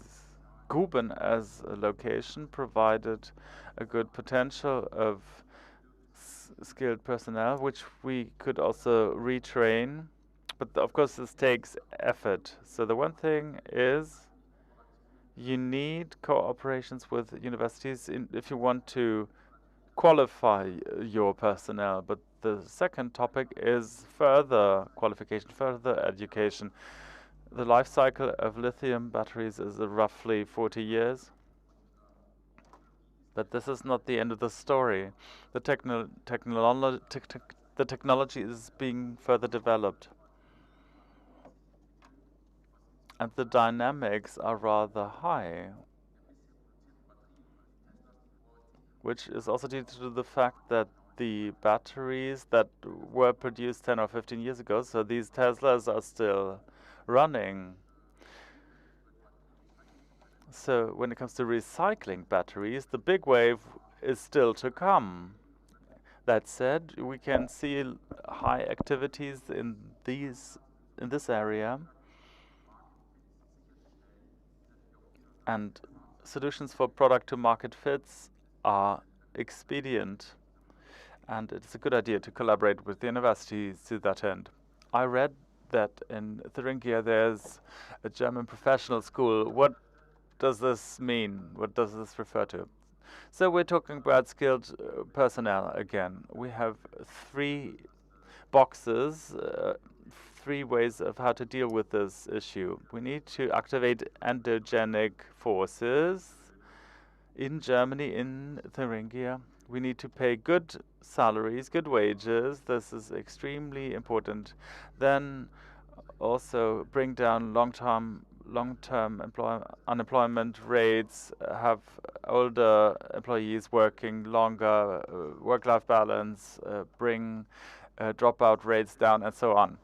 The second thing is we need to look at processes and become more productive. We need to rationalize. We need to have a smaller number of people to create a higher value added. And looking at training and qualification, collaboration with universities and non-university based institutions, research institutions, is extremely important. Also with those institutions that are close to the private sector. This is a cornerstone of East German research.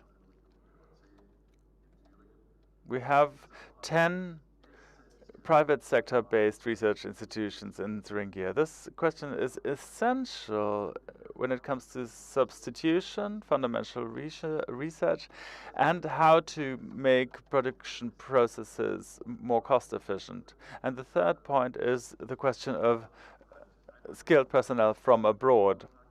The Chancellor brought up the culture of welcome again on Sunday, and I was asked what I think about it, and I said, well, a culture of welcome won't be enough, because that means I'm sitting around and offer whoever comes a glass of wine or a cup of coffee. That's not enough. We need a culture of invitation. We need to offensively approach people that we need, either because they might want to start training or education here, or because they are already qualified.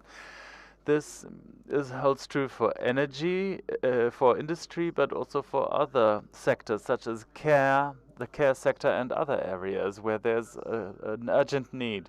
So why don't we only get very few skilled personnel from abroad? There's a good Vietnam recruitment program. So I invest a lot of money for teaching Vietnamese German, but the numbers are very small. If you say we need 220 skilled workers, it's not very conducive if only 50 people come per year. It's a drop in the ocean.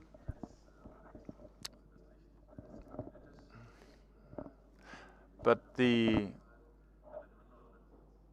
there's a new project, a new school project that will take 18 euros that have concluded school to Thuringia, to a campus, and we want to increase the numbers from 1,000 to 5,000 per year. These people will come and will be trained for a year in politics, in cultural issues. They will improve their language skills from A2, B1 to a strong B1 or B2.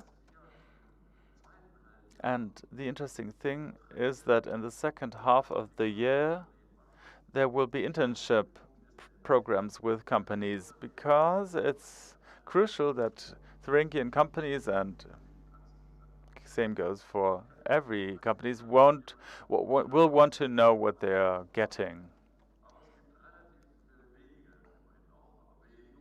There are not so many companies so far who do that, who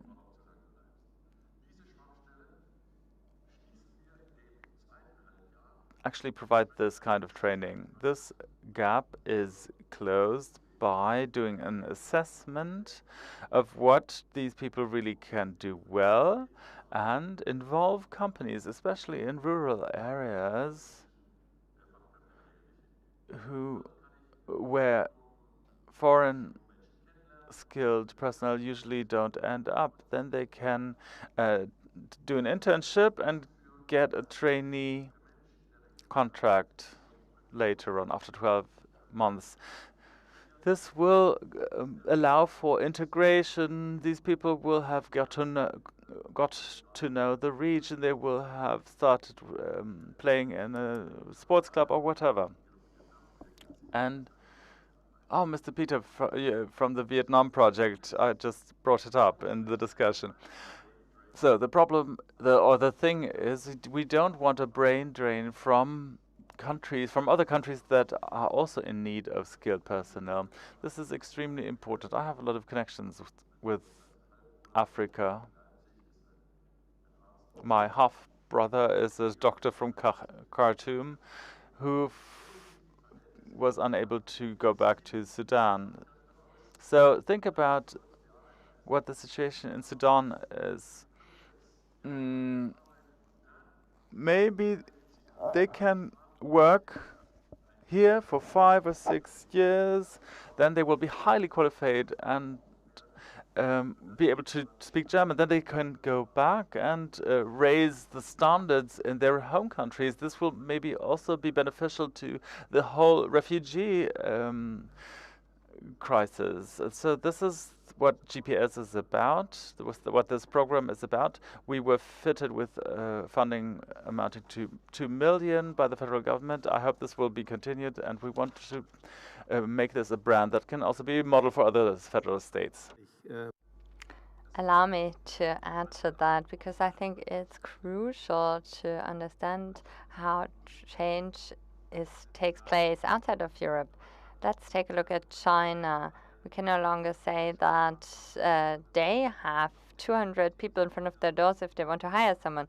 So China ramped up in a way that they are also running into demographic challenges there too. So also in China, they have similar challenges. So to think that Germany can just call out and looking for skilled workers and everyone will just follow suit, that's not what we can expect. Ms. Kohlhaus, you traveled a lot. Ms. Kuhlmann. So you've seen a lot. Is that really the model we should continue to work with? What's the win-win approach? Is there a silver bullet? Well, I am also more prudent. I wouldn't travel around the world trying to recruit skilled workers in places where they are desperately needed. BRIC states, Latin America, and other places. So as I said, I'm cautious. I think it's important to set up an international cooperation with those countries. And I speak from experience here, and also coming back to SMEs, I think it's important to attract skilled workers. So we invited them for 3 to 4 weeks and didn't offer training for too long, only for this limited amount of time. This allows them to get in touch, to create networks. We cooperated with research facilities, universities, and always provided those 3 pillars, especially in terms of the topic of waste or recycling. We collaborated with politics as well, and ministries and institutes. We always try to keep the public informed. We explained what we were doing, and I think especially after German reunification, many things we had to do and to show in terms of plans, in terms of installations of factories, of course. And then you might think now, well, Brazil is very far away. Let's just say language plays a pivotal role, I think, where just 100 million people who speak German worldwide. That's a very small share. A lot of people speak Chinese, speak Spanish, so there's a larger proportion. But there's what many people don't know. In Rio Grande or Santa Catalina Day, we have German communities there, so there are people there who speak German. So there is a collaboration with Brazil. There's a Oktoberfest out in Brazil. So there are many Oktoberfests that take place outside of Bavaria. And the one in Brazil is but one example. Now, let's not run around the world trying to recruit people. My suggestion would be to have a new approach to development politics, to be on eye level, on equal footing, looking at what we can learn from you, what they can learn from us. So really establishing an exchange, also adding to their development. China has been doing that for many years. How can income be increased everywhere? Because that will not play only into our own hands, but also into theirs. So that would be a model. Recycling technologies, not only for East Europe, for at home, but let's also export our know-how, our knowledge to the countries you just mentioned. Yes, indeed, absolutely. We used to be export champion, and this should remain our goal, absolutely. Combining this with local value creation, cooperation on equal footing. Mercosur will hopefully make the situation a bit more interesting, positive for businesses. We spoke about Colombia. Many politicians traveled there, and we were also there in January already with the first delegation after Steinmeier. Mecklenburg, Western Pomerania were usually the last one to be invited on board. So we traveled there with the head of our federal state chancellery. And I was also invited to be on board with the delegation to Colombia. And that was great. I like to point out it's important to not only speak about CO2 emissions and looking at how can raw materials be extracted and brought and exported to Germany. I like to speak about collaboration and also about smaller players, not only larger players like CEOs and such. Allow me to summarize, and this goes for lithium battery value chain. How can this be set up in a way that's sustainable and economically sensible? So there will not be any way around. RockTech has plans already, and that's what's going to be needed also for certain locations. Now, if you think about energy transition and how to do this worldwide, so everywhere in the world will have used batteries. It doesn't make sense to transport them to Asia, to Europe from all over the world. No, we need to have factories for recycle everywhere. Some things make sense to have them centralized. So in my opinion, there's just no other way to do this, especially in the context of circular economy. We need to think about value chains in an international way and really need to spread out around the world. Now let's take a look at requirements for recycling. I just learned one thing on the Congress for Lithium Batteries. That was half a year ago in January, if I remember correctly. Looking at legislation at the EU, I think we might have come up with the wrong thought. Looking at recycled lithium, and if we want to promote it or promote recycling, this is what the EU suggested or wants to regulate, prescribe.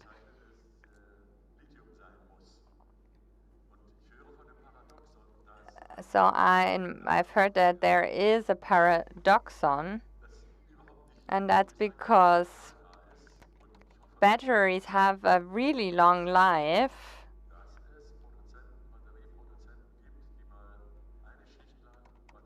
I heard that there are battery producers who produce batteries and then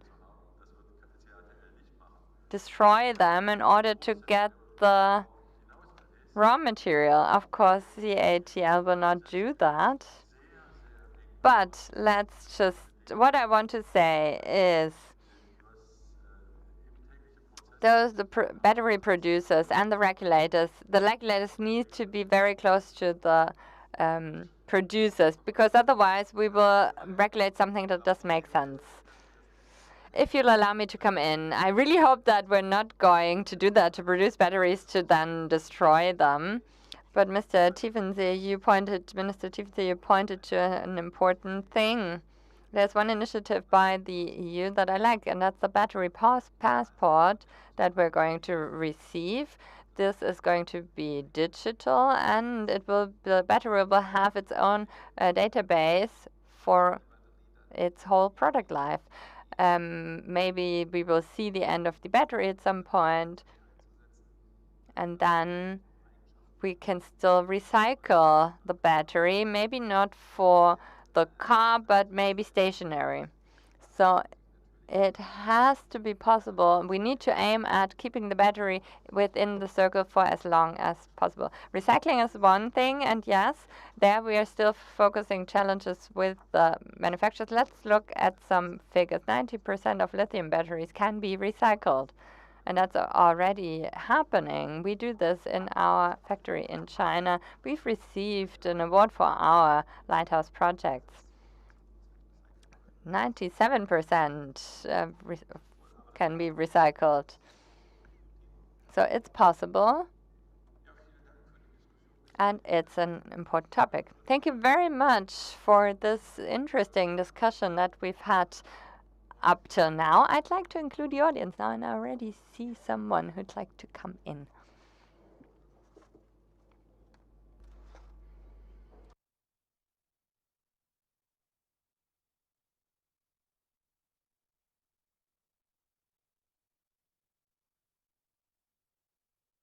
It's something we notice as well. We at Bosch, we've set up the first automated recycling factory that we plan to build in Mecklenburg. So this is what we're planning. So we've understood, car producers have understood. Just to say that. Now, speaking about recycling, I think it's an interesting topic. What are your plans for East Germany? Let's say this is one project that you just touched upon, Magdeburg. Is it one of many? And where are you aiming at? What's going to be the overall objective? Does this also go for recycling of solar panels, of wind turbines? There are so many things out there. So what would you say? Solar panels is also a challenge, but let's get back to batteries. Let me see how I can phrase this. We already have a lighthouse project of those that there are in the region. We already collaborate with them. This one I mentioned, this factory that we're going to have to see, is the very first one that's going to be fully automated. So what, in your opinion, is the potential here in East Germany? What's so specific, what's so special and unique about the region? Well, I think that there's a great network already here. Asphalt plays a role. And yes, allow me to say we have the logistics in place. Sure, the infrastructure is there, but it's no longer pays off to transport material throughout Germany.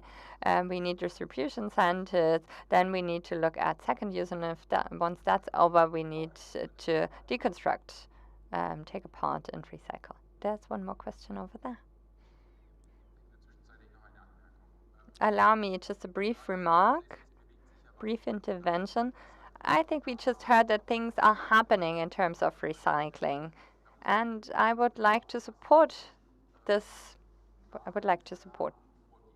And let's speak about politics as well. If they try to stipulate something, this might have severe repercussions, because the potential to try to be renowned in this area So a lot of people are interested to do that. And then looking at raw material that are supposed to be included in those quota by 2030. So we speak about the cars that are on the streets right now. And I think a lot of them will continue running. So which are the batteries we speak about? Not the batteries that are being produced by CATL Europe now. I think we need to look at the batteries that are already out there, and we really need to be cautious in terms of regulating quota. This can be an opportunity, but does it make sense to do this in this way? We need to close circles and tap into the largest resource of the continent, use this practically. As I said, I think we need to be cautious, prudent, and say, well, many things are developing by themselves, and just allow these developments to take place and not over-regulate. And in the end, quota, we might see quota that don't make any sense. So, incentives, regulations, what would you prefer? Incentives, absolutely. Stefan Kronig is my name. I'm an entrepreneur, renewable energies in Saxony-Anhalt, not in the north. Let's speak about raw material. I'd like to ask this question to all of you, economic actors and politicians. What about tapping into the potential of local raw materials? Seeing local resources as an opportunity. Are we fast enough? Are we agile enough in order to be able to tap into this potential? Let's mention one example. Carly factory mining in Zielitz. We need 30 years to get the approvals in order to do this. So this goes for potash. And there were approvals that were meant to be achieved within 9 months, not years. So thank you very much for this question. We want to steer this discussion away from batteries now. The Thuringia potash works. I'm sure you heard about the raw material that's there in Thuringia, so gypsum. Now, mining, gypsum, why is it we need to think about this anew now? But it was closed in the past, where there weren't any products that needed this material. And now there's also synthetic gypsum. At the same time, in Nordhausen, we're conducting research to see how to produce synthetic gypsum. And then at the same time, potash is something that we want to go into further. 580 million worth of investment. So raw material is crucial. GAW and the institute I want to mention here once again are our approval procedures efficient enough? Do they make sense? And we've heard this time and again during this forum. We need to strike a balance between, on the one hand, the interests of the public to have safety in terms of the environment, and on the other hand, to have quick approval procedures. I looked at Transrapid. I participated in the development of Transrapid and was involved in a minister for transport and infrastructure. So at the time, this was in China.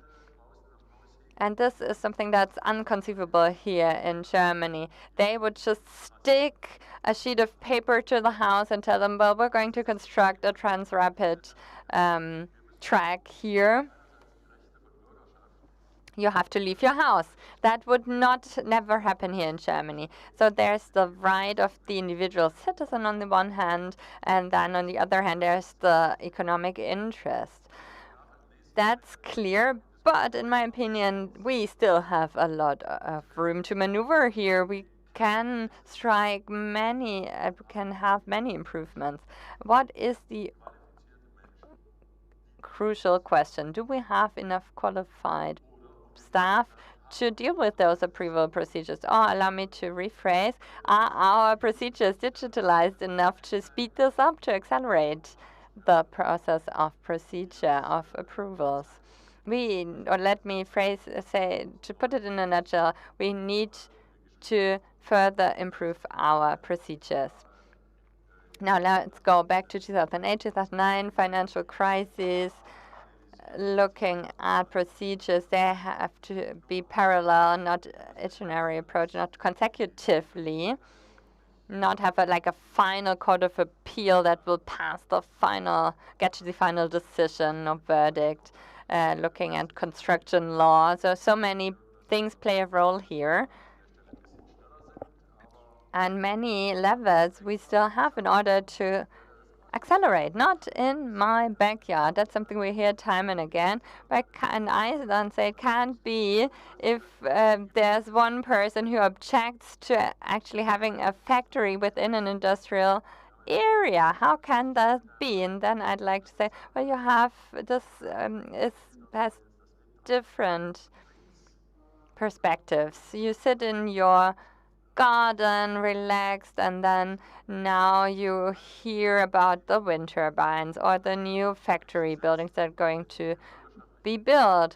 We also at the same time, we like our individual rights, but we also need to look at what to do and to strike a good balance between interests of individual citizens and interests of the community as a whole. So many things has happened already. Looking at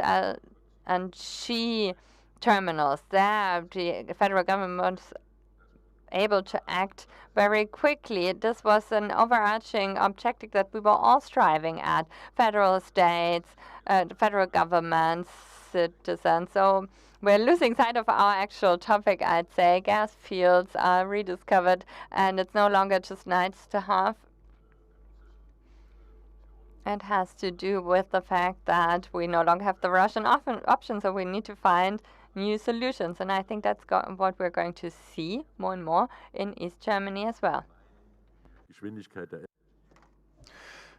So, if I can be a spoilsport in terms of LNG expansion, the planning documents were already prepared for Wilhelmshaven. Well, we're talking about multiple hurdles that would have need to be jumped, and we had come a great deal in preparation already. The topic of general acceptance in the population is a very crucial topic. We've talked about culture of welcome or invitation in one sector, but if we want to keep our prosperity, we will need to make do with limitations in a highly settled country. If, as a politician or whoever, you are trying to do window dressing and pretend that there will only be benefits in the end. Well, yes, we need to take care that there will be more benefits than disadvantages, but there will be shortcomings, there will be limitations. Other than that, we will lose our competitiveness. Otherwise, it will have disastrous consequences. You need to convince and persuade and provide good reasons, for example, to take the Leipzig method to the greenfield, despite the fact that everybody liked the method in the city center. But if you don't make these changes, you won't be able to compete with the competition. And now they built a mall into the central station of Leipzig and took away 2 of the tracks that made us the largest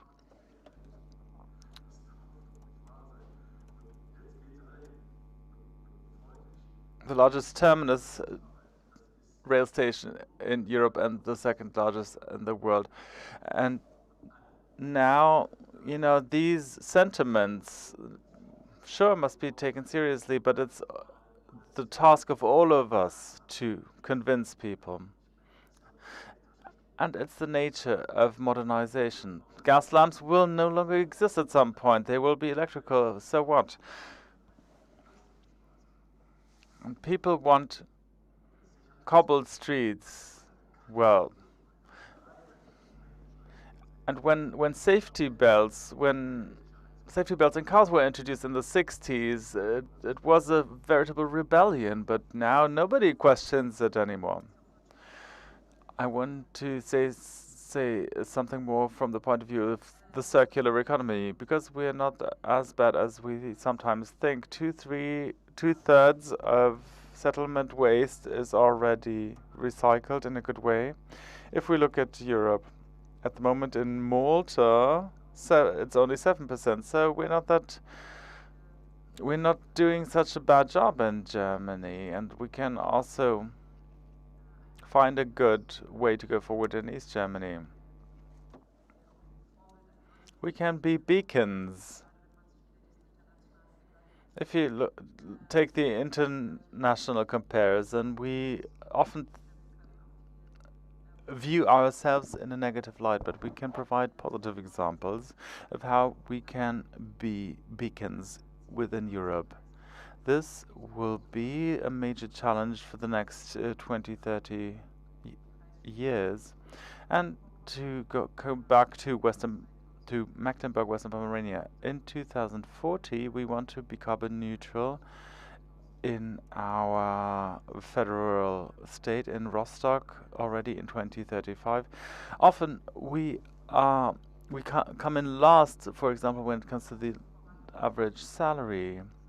But if you make a real commitment, I think we can tap into a great potential in our area-based federal state. And I speak on behalf not only of my own federal state, but also for the other Eastern federal states. It's not only about battery recycling, but also about other industries. It's important to take secondary raw materials into account. They also need to be part of the production cycle. This will be one of the major challenges. Many secondary raw materials need to reach the quality that original raw materials have, but I think it's a major potential for this industry area in Eastern Germany. I want to take up this infrastructure idea that Mr. Diefensee mentioned. When you ask me about the bottlenecks in e-mobility in the next for the foreseeable future, it will not be cars, it will not be batteries. In Shanghai, there's a factory that can be charged in less than 20 minutes. It will be the fact that you will need charging stations, decentralized charging stations that can accomplish it. Look at big cities in terms of infrastructure. You will need to speed up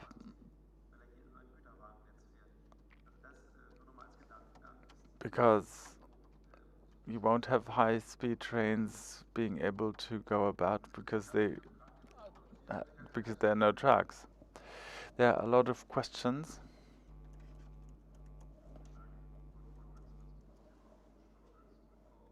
I wanted to get back to speaking about raw materials because I want to contradict what Mr. Diefensee said, namely that it's about the number of staff in authorities, but that's not the main problem. Yes, of course. You know, the more people you have working in public authorities, the more follow-up questions there will be, and the longer the paper folders will become. This was a topic during last night's night talk, and it's really crazy. But I want to say something else. There's a resilience task force in terms of recycling in the automotive industry. We are supposed to come up with recommendations for Mr. Habeck, and especially CATL and you. I would like to ask you how strong the topic of innovation for the substitution of critical raw materials is, because I don't think that we will start up mining again in Germany. And if these raw materials are critical, can you do without these, or can you substitute them in one way or another? What's your assessment? We don't have an answer, do we? Well, we're working on it in Shanghai, and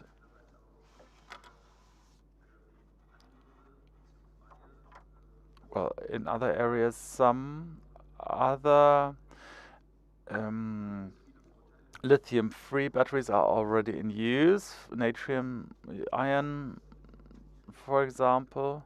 Sometimes they provide major benefits. They are often not that temperature sensitive, but they have still some issues with energy density. We now have processes in hybrid cells. Every fifth cell will be replaced. There will be a highly condensed battery based on condensed steam foam. To put it simply, it's still in its early stages. This is something that 16,000 of our engineers work on every day. Of course, we want to move away from lithium-based batteries, and this needs to be the goal. We need to rely on materials that are readily available. Well, from Axtal, Federal Association of Renewable Energies, I want to address something that Mr. Tiefensee mentioned. I do think that in some areas, in authorities, we need additional staff. Let me address the mining authorities, especially when it comes to the geothermal heat, where you need to do bores in the ground. And the authorities were reduced in the last 20 years. I think in Thuringia, they are integrated between nature and environment protection. We don't really know what their remit is anymore, so we need more staff in some areas, because in some cases you only have one person in charge of bores or drilling, and when they are sick or on holiday, you won't have anyone who's in charge. I can second that. I recently went to the land registry in Cottbus. They used to have 3 applications for geothermal drilling per year. Now they have 25 per year, and they don't receive additional staffing. So I would definitely subscribe to what you just said. Dick Schneemann, Franco-German Economic Circle. This is a question that doesn't have anything to do with France. You mentioned raw materials and the circular economy, but one sector is somewhat neglected when it comes to using circular raw materials, and that is agriculture. We have an ideal partner in agriculture when it comes to energy circular economy. That's point 1. Point 2, agriculture is a provider of resources in providing raw material of endogenic material. We talk a lot about electrolyzers, but when it comes to hydrogen production, there are different technologies where such biogenic residual materials can be used. Raimundus is familiar with the topic. It is my impression, if we look at projects from Mecklenburg, Western Pomerania, all the way to Bavaria, this synergetic collaboration between agriculture and the energy sector has not been optimized yet.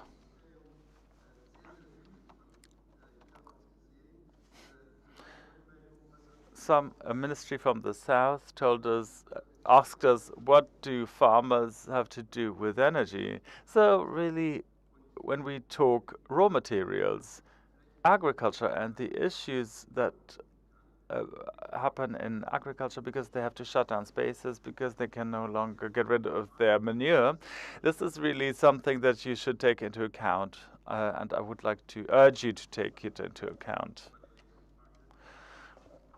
Are there any more questions? Thank you for hosting this interesting panel. I have a question for Mr. Hüttenrauch. When it comes to battery development, recycling is important, and 97% of lithium can be recovered. My question is whether this is also taken into consideration when you develop a battery, so end-to-end recycling. And to what extent is battery recycling a competitive market, or is this a process that is taken into account from the outset? So is this a solution-oriented approach? Thank you. Well, speaking about development, yes, we develop new generation or next generation batteries because, for one thing, we need to substitute raw materials, but also in mantling. You have several stages, right? Because you need to dismantle batteries. It's a huge topic because you need to be certified in order to be eligible to dismantle batteries.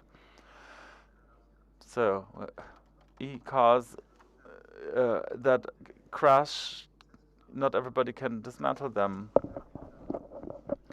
Then it goes all the way to the chemical component level. Then, about your second question, where do we stand in terms of recycling here in Europe as well? We cannot afford, and we are not allowed to accept old batteries from abroad.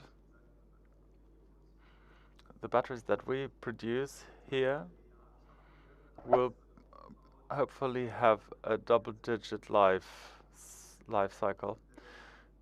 But these capacities are being built up in cooperation with SME actors, and this needs to be rationalized, same as production. This is an interesting thought, and the other day I talked to Martin Schulz, who used to be a candidate for chancellor and is now the president of the Friedrich Ebert Foundation. He went to Beijing a few years ago and talked to Xi Jinping, and he said in 20 years the world will have been divided into regions. I was quite fascinated because this anticipated a trend that now came into existence. Expensive lawyers from Frankfurt catered to autonomous regions across the world. So being independent and becoming resilient, this is really a trend, right? Yes, definitely. Maybe this takes us away from the topic, but if you have a global corporation and you look back 20 years, there were strong headquarters. Take Siemens. I worked for them in India for a while. Everything had to be decided in Munich. If you look at the next 20 years and you want to be successful on a global scale, you will need strong regional headquarters. This trend has been recognized because it's evident that at the end of the day, you need to the commander in the field is always right until you prove him wrong. This is the principle, and those who adhere to this principle will be successful. Well, there was another question here.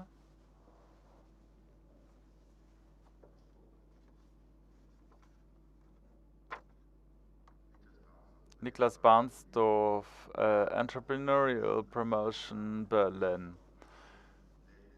We heard a lot about resources or rare earths. I don't know if lithium is deemed a rare earth. So there was talk about it, especially in the eastern federal states. And I don't know who to ask this question, but I suppose this panel is the right place. What is the outlook? Because these would be interesting raw materials for the new federal states. Well, Thomas Kalinski would be the perfect person to answer, but lithium sourcing is something that you are interested in. Well, lithium is not a rare earth, but in terms of its criticality, it can be compared. And the three comments, substitution, agriculture, which also belongs to the, or which could make a contribution to substitution, and also domestic rare earth sourcing. All of these points refer to the same topic. Do we need to make a stronger local commitment? Yes, definitely. But I have to say, I'm not a specialist for the mining of rare earths. In the beginning, there was a question about lithium, and I can say that there are lithium sources in Europe, but in order to create autonomy in terms of raw material mining, we are not in a very good position. This is due to approval difficulties, but also due to acceptance in the population. In Serbia, in other areas, billions were invested, but then the population resisted these decisions for environmental reason or other. I cannot judge, but a fact is the largest deposits in Europe couldn't be mined because the project was ground to a halt for opinion reasons. So something needs to happen if we were to take it from the top. Well, lithium could be mined in Europe, well, 1/3 of it, but then you would need to want it. I wanted to contribute a whole different thought. In Europe, we have a raw material that is available in spades, namely CO2.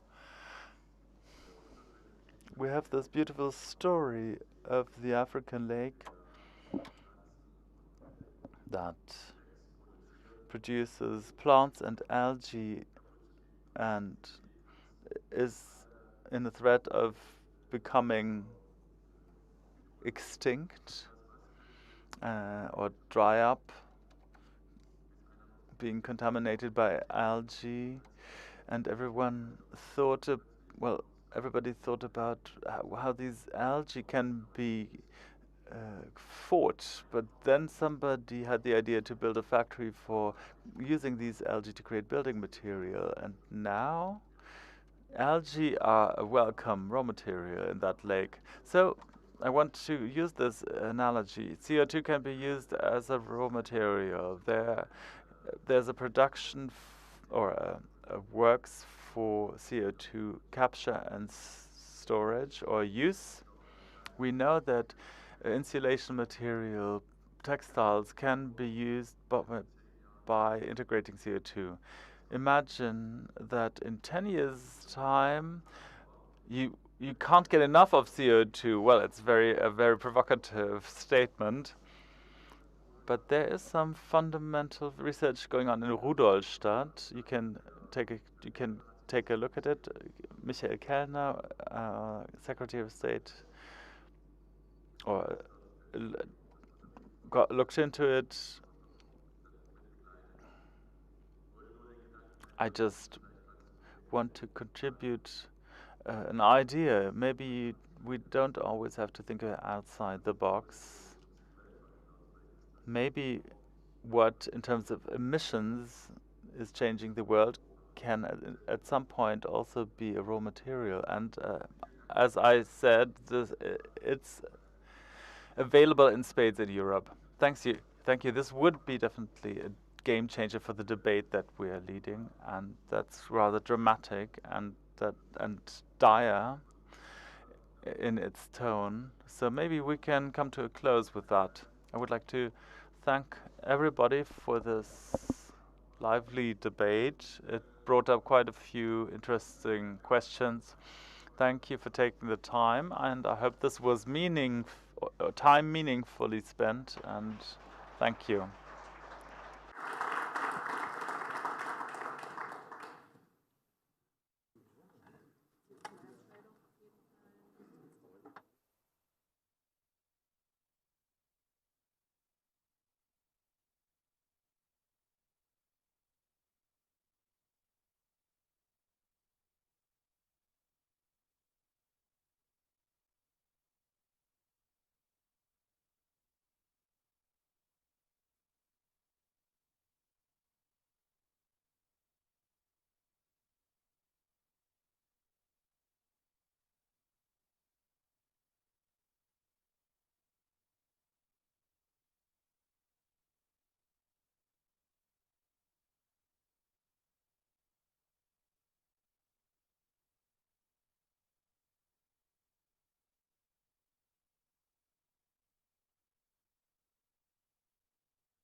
Ganz herzlich willkommen wieder.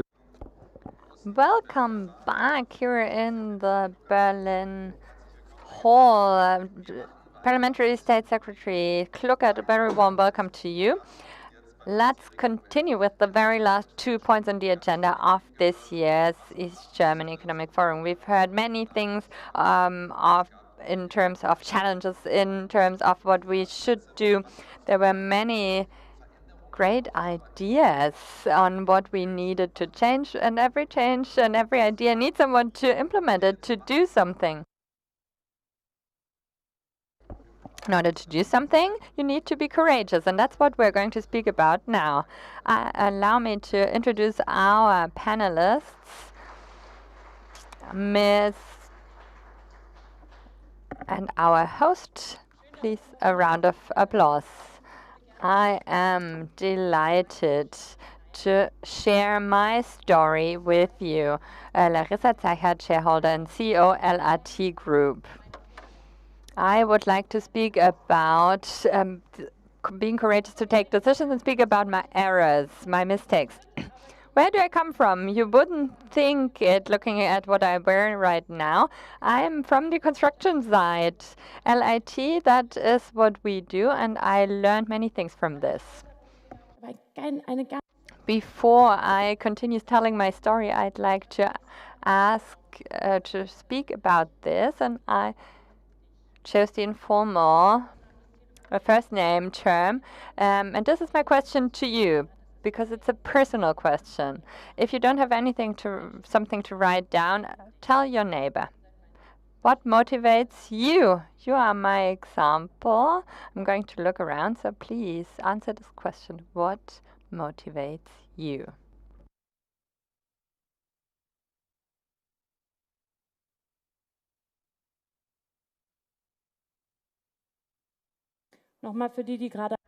One more time for everyone who's just entering the room. My question to all of you is, what motivates you? Please share this on your phone.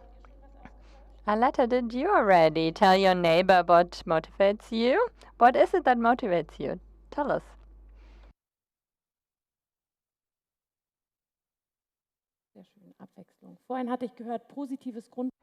That's a great reason. Positive mood. LAT already mentioned what we're doing. We need both arms to work. Home office is difficult for us. As you might have mentioned, we're at the construction site. So as management board was not as colorful. Originally, my dad founded LAT. He's a real patriarch. You can well imagine, no one had procurer. He was the boss. My sister was his secretary to the boss. She wasn't allowed to do much more, but then something terrible happened. My dad died overnight. Heart attack. That's very difficult for a medium-sized business when the only responsible person falls away. And fear will take hold. And that also went for me at 5 in the morning, 5 a.m. I heard that my dad had just passed away. And at 6 I had to take decisions. So to use his words, the water was up to our neck and we had to take a decision. At the time, of course, I didn't have any time at all. But afterwards, I learned a lot about decision making. And there's an interesting study. If you postpone change, you automatically increase the risk to fail. I think that is a slogan that we have to take home. It's a key learning. The mood here is very positive, modern and innovative, but in terms of decision making, Germany is still a very conservative place.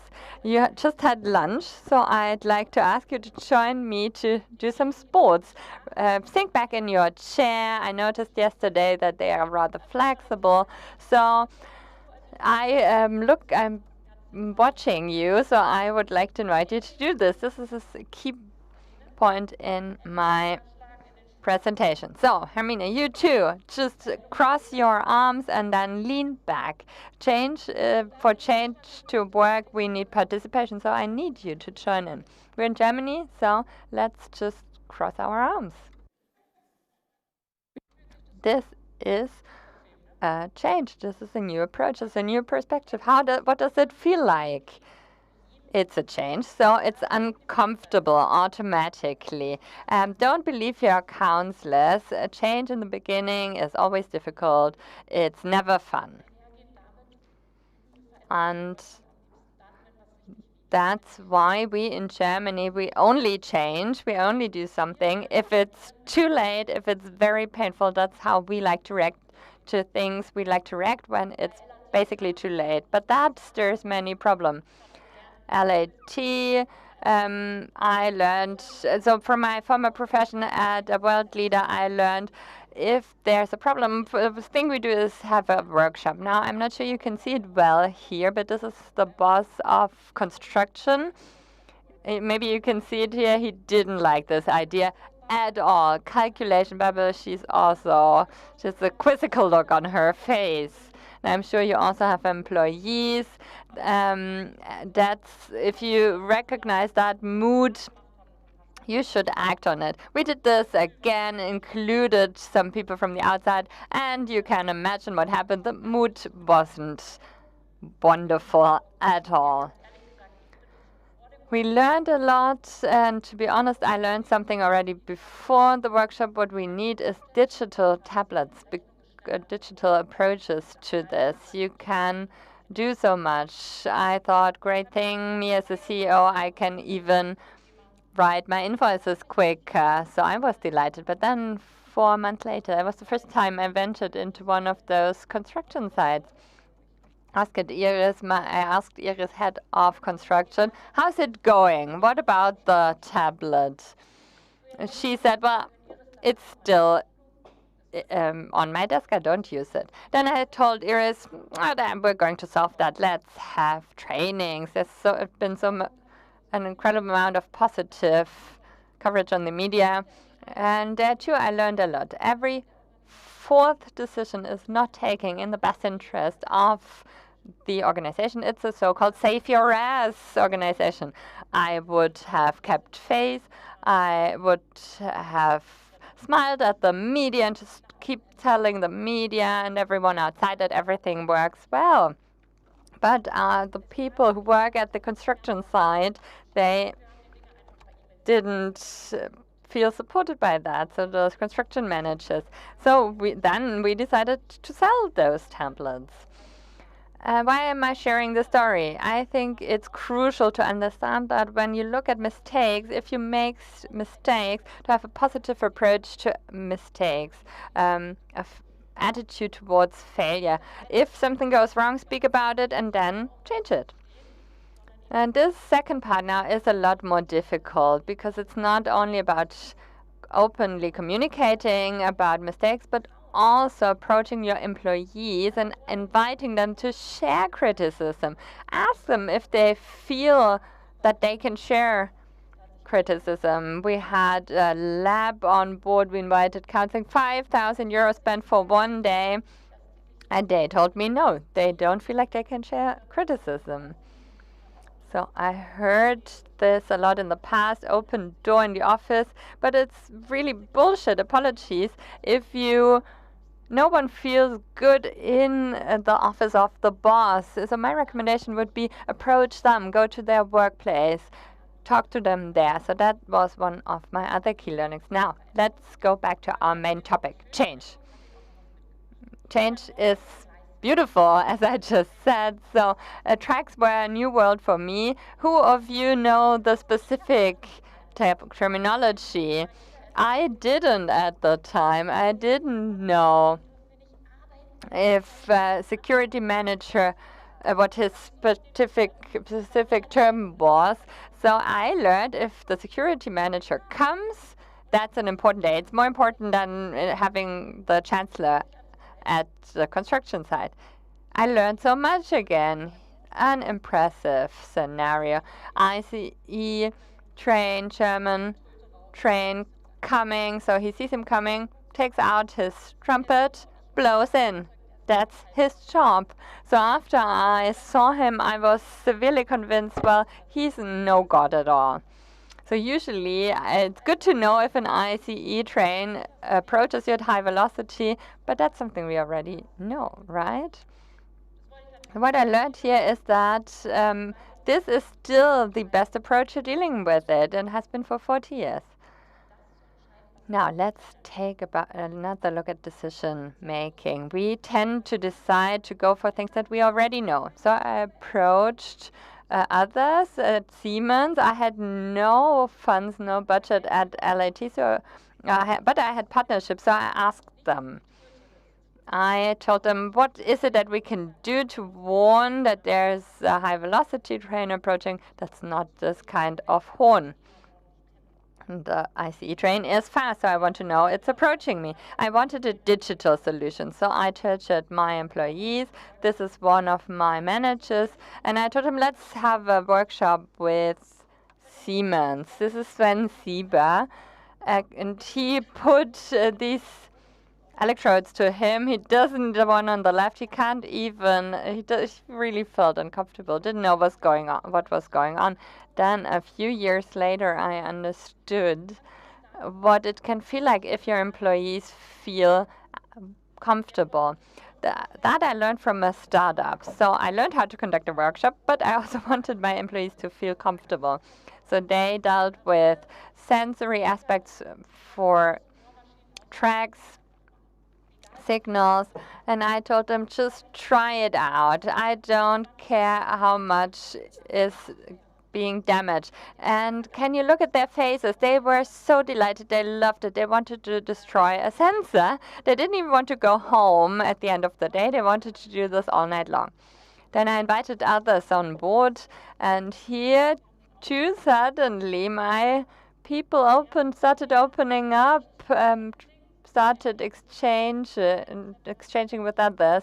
First approach with Siemens was not 100% convincing, but then after second one, they developed a bracelet that worked. So my second learning is comfort zone. It's a good thing because it helps you to be courageous. And then I'm also going to sum up later on. So collaborating with startup makes even more courageous. And that's something I can just recommend to all of you, especially if you're not in touch just yet.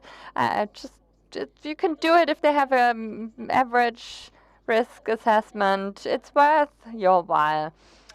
Then my last key learning, people are eager, they're interested, they want to do something.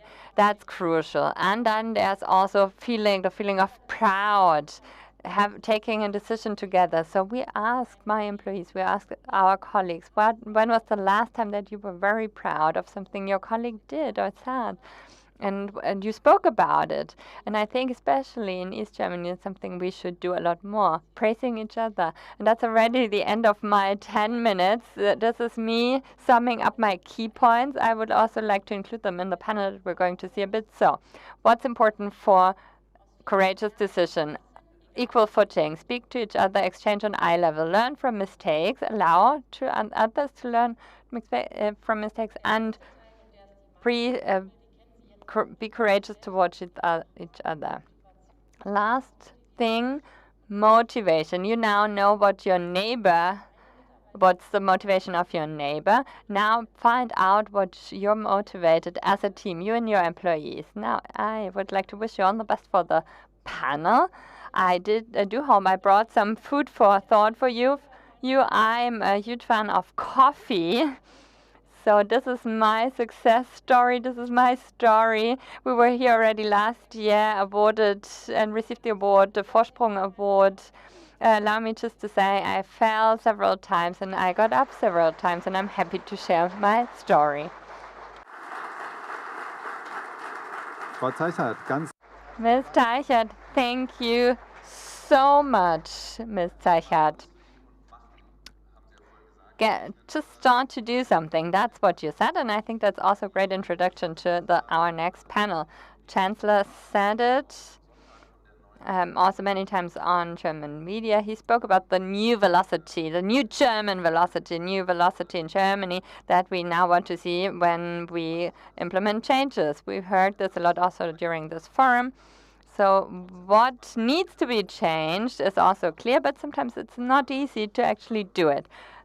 So I'd like to introduce Holger Lösch. He's our host, and our question to you is, how can Germany become faster?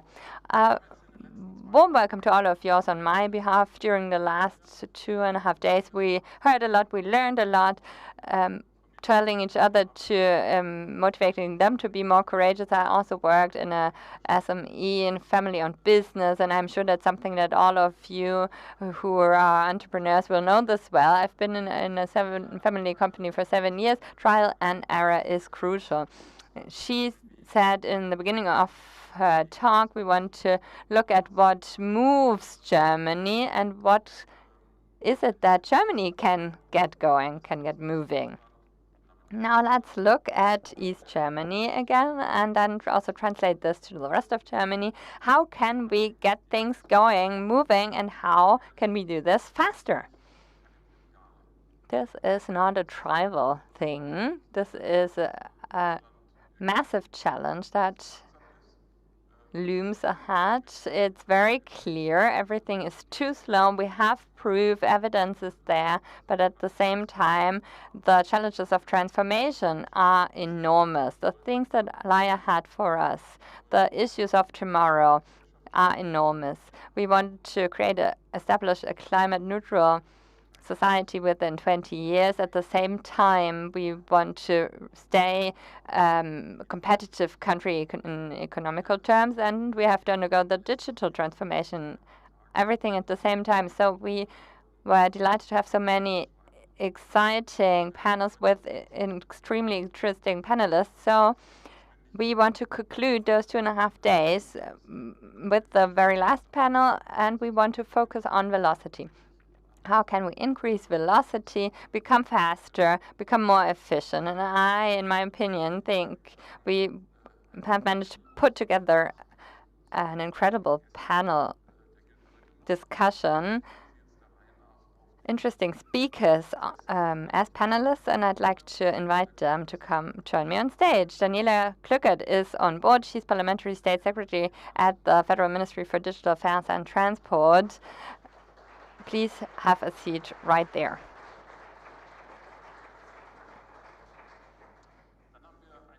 And then there's an entrepreneur from East Germany. I would like to go into detail later on. He has a crazy story to share that started in 1908, continues to this day. Holger Leclerc from OWF23, please do join me on stage. Ja, dann a colleague from the association, chairwoman of the Simone Peter, President Dr. Peter, President of the German Renewable Energy Federation, colleague. She's well-versed, very experienced, and she's well aware of the competition, also in terms of speed, and she will share her insights and knowledge with us. Dr. Peter, please have a seat here. Mr. Tiefensee was also a member of the predecessor panel. You know all areas, municipality, you were mayor of Leipzig, so city level. Now you're minister in Thuringia, minister of economic science and digital society in Thuringia. So just like Ms. Klückert, where you have a lot of expertise, you're well versed, and we're delighted to have you on board for this panel discussion. Last but not least, a letter from Massenbach, apologies. She is a rather negative example, or she inherited a negative example that in terms of velocity, she's taken on the enormous challenge of transforming the German airport BER and taking it into the next era. And here too, she had many challenges, also in terms of approvals, having to deal with deadlines here. And I can only say, Ms. Machenbach, we're delighted to share this stage with you. Now, during this discussion, we will we'll have a guest speaker, Professor Dr. Gernot Barth. He's from the Steinbeis Institute, and they conducted a survey in context of citizens' participation, and he will share the outcomes in his keynote speech later on. Dr. Leclerc, you represent businesses. Glue adhesive films is what you specialize in. This is something that was developed in the region of Oranienburg, something I'd like to mention in this context. And it was a merger, and this is a very impressive story. You're an entrepreneur, you're very motivated, and you work on a topic that's close to your heart. There was an incredible amount of investment that was necessary. You ran very risk. 800 million turnover in Oranienburg. That is a shining example for a unicorn that was developed already in old times. So you said that you would share what's going on currently in the context of your business.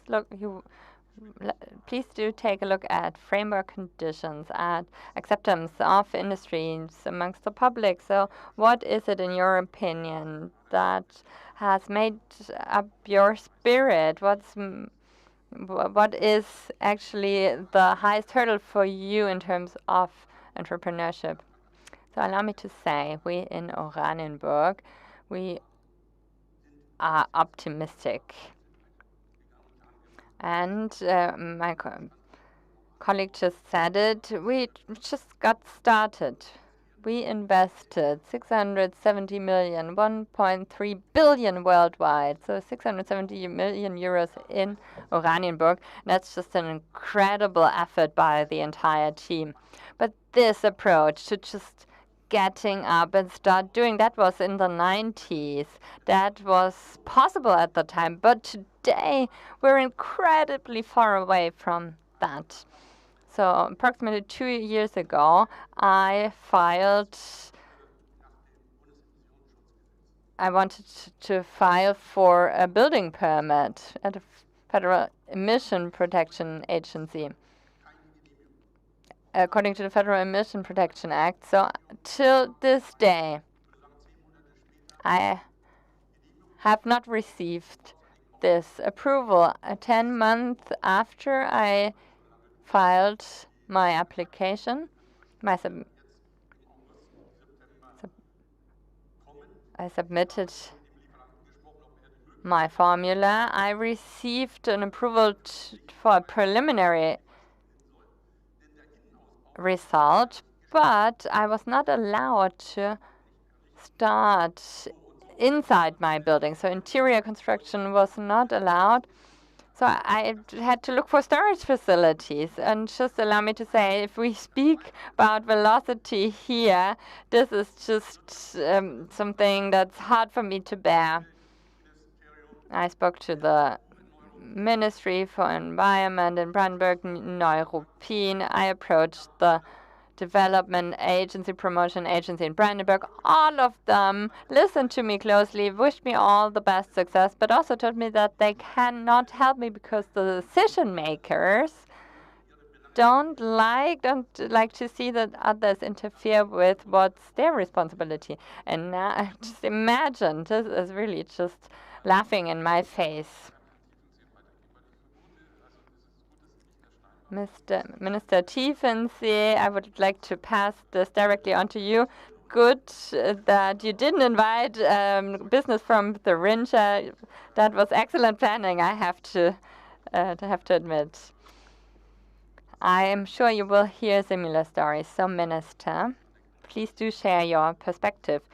Is this but one story, or is there really a conflict hidden in terms of economic capacity and need for transformation on the one hand, and need for regulation and bureaucracy that we've nurtured for many years?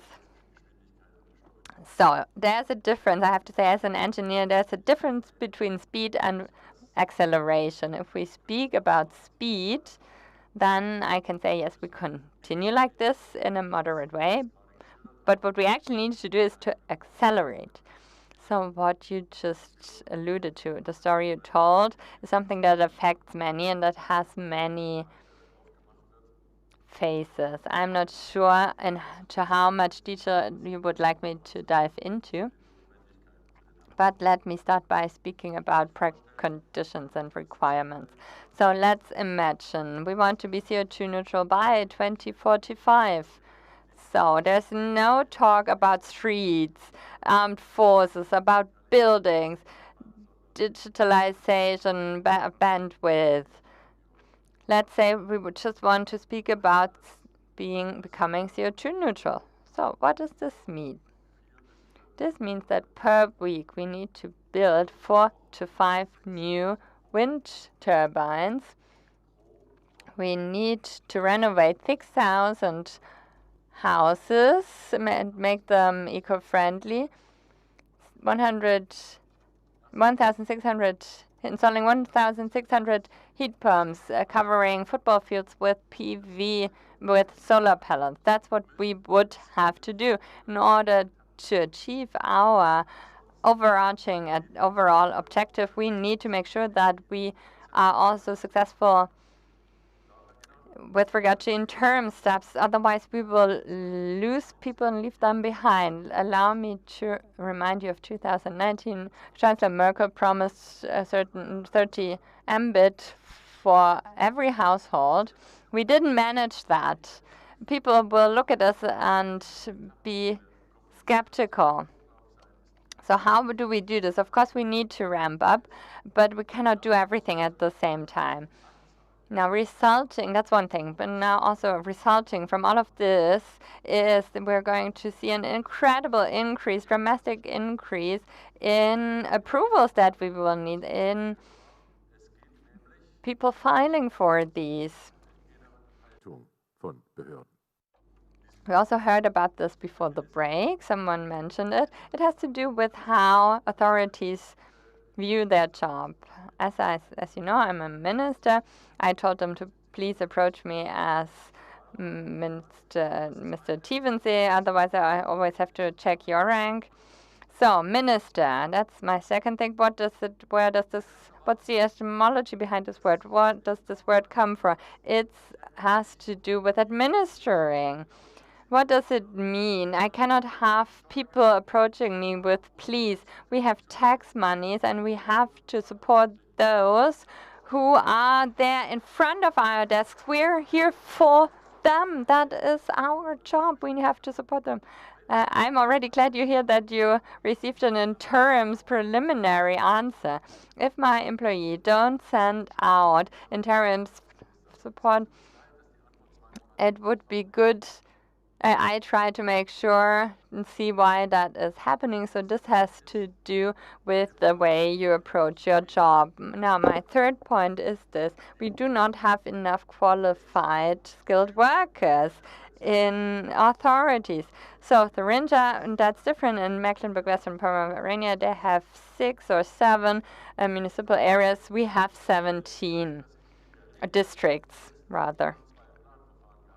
Now, looking at planning procedures, I have to say they were rather limited in terms of investment, but now we are going to see a whole wave, and authorities are not prepared.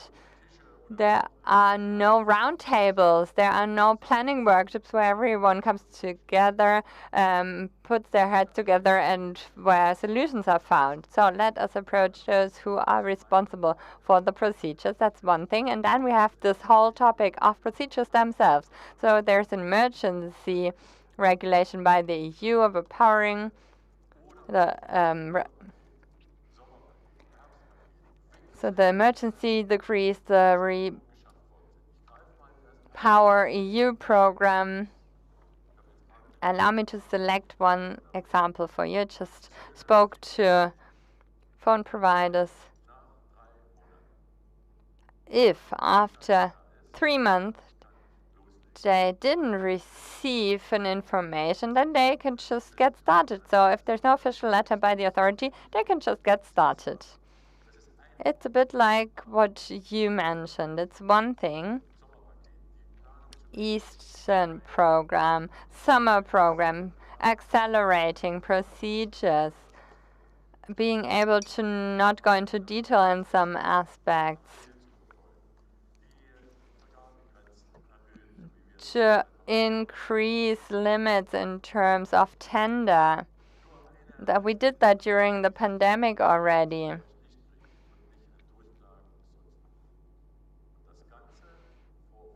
So we want to improve the situation, and that's because the one thing is very important. We want to accelerate planning procedures, but we need a good degree of citizens' participation and protection of the environment. And bringing these things together is just incredibly difficult. So I'd like to pass the floor. Ms. Kluckert, the Federal Ministry for Digital and Transport is facing a lot of challenges. You are supposed to retain the existing infrastructure, maintain it, and ideally expand it, but in a carbon neutral way. In addition, it's supposed to be digitized, and this is a rather tricky environment in terms of acceptance of the population. What's your stance? Mr. Tiefensee also mentioned the attitude in the context of approval procedures, and it goes all the way down to local authorities. What's your perception, and what are your recipes to attain the speed we need? Well, first of all, I have to say what's happened here is a scandal. When it comes to climate transformation, when we talk about energy transition, we need to be clear in our country that that somebody needs to pay for it. The government cannot print money, but the private sector will come up with this money. And if authorities don't concur, this is a scandal that such a company is hindered for such a long time to invest. It's incomprehensible. So this is one thing. The second thing is we want to get ahead. There are different levers that we can apply. There's one acceleration act that was passed by cabinet in May. So for specific things that cannot wait, approval procedures will be accelerated. But we need to be even quicker. It's in the public interest.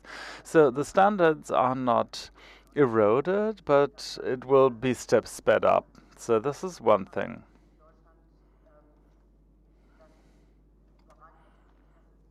In Germany, it's in the public interest to extend railway infrastructure, for example. And overall, procedures need to be accelerated.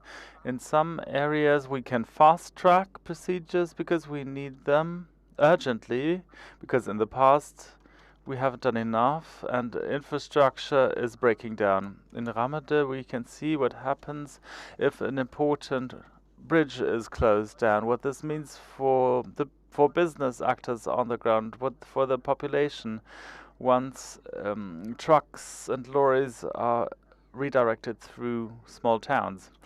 All in all, procedures need to be accelerated. Digitalization is an abstract term, but it does help us. What does this mean? So all approval procedures are being digitalized. Also, citizens' participation is digitized. We also work with automatic approval if after 3 months it has not been declined.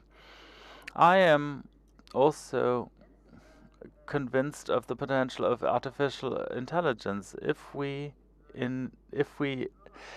approved building projects by means of artificial intelligence, and if citizens perceive this speed, maybe there would be an increased acceptance of artificial intelligence and similar technologies. Maybe people would want building projects to be approved by means of artificial intelligence because it speeds up the project. The process. We need a new mindset for that, and we need to switch off some analog technologies. It has to do with courage. I'm jumping in my thoughts a little bit, but I want to take you on board. In Germany, we often want to accomplish digitalization, but we don't want to violate people's comfort zones, so we will drag the analog solutions along. So we have a double track, but this will not work. People will not leave their comfort zones this way. Take the Germany ticket. Mr. Wissing, our minister, pushed through his will to have it only digitally, and it works, and it is being accepted. So it's a multi-layer context. It doesn't help individual cases, but we need to be courageous to take decisions. This presentation was really interesting. When it comes to digitalization, we need to be courageous. We need to be bold. Not everybody can fend for themselves. We need to have a Germany-wide rollout approach. So some procedures need to be fast-tracked, we need a shift of mindset, and we need to take bold decisions that would actually improve processes. Well, later on we can talk about federalism. This is also a debate to be had in this context.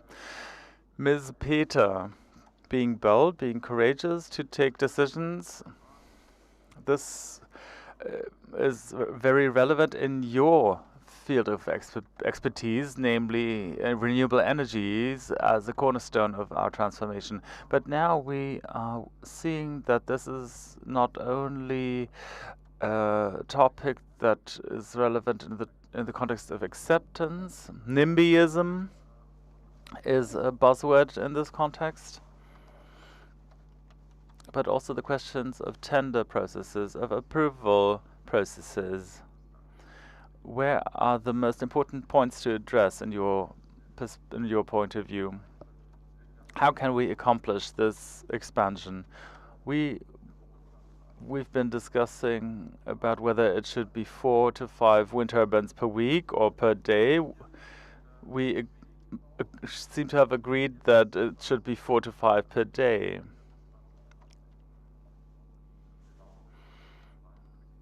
We are approaching the narrow end of the funnel, so what is your take on it? I think the good news is that politics have realized that we need to speed up the process in the energy sector in the last few months, also due to the war in Ukraine and the dramatic reliance on natural gas. We had to make a quick switch. So more than 30 acts were passed the cabinet table in only a few months, and we saw a kind of ambition that has not come to an end.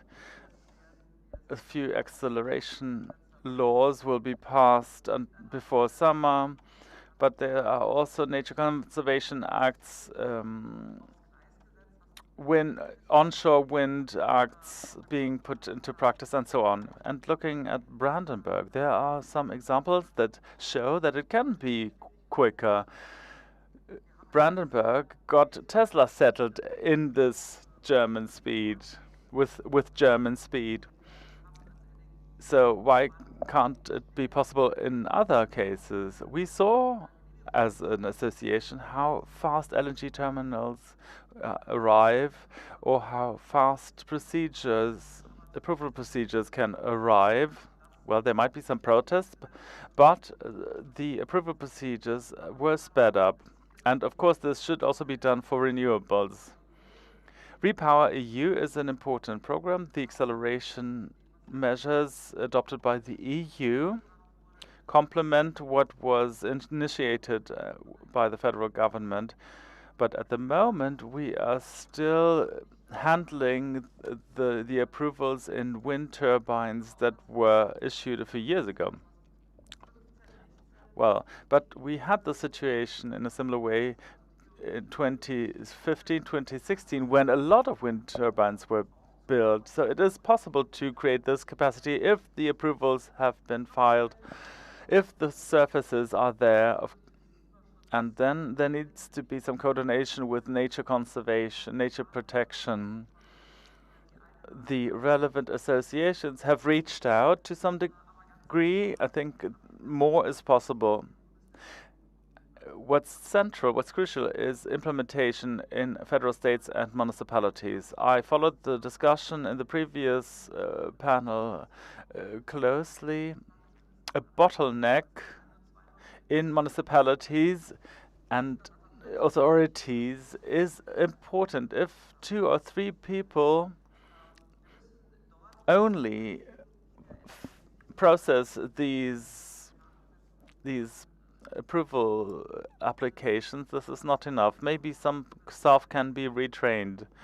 The new act will accommodate support for project processing, so there can be some short-term staff that can help out. But also, it's about simplifying procedures so that the staff in authorities don't have to deal with all kinds of complicated paperwork.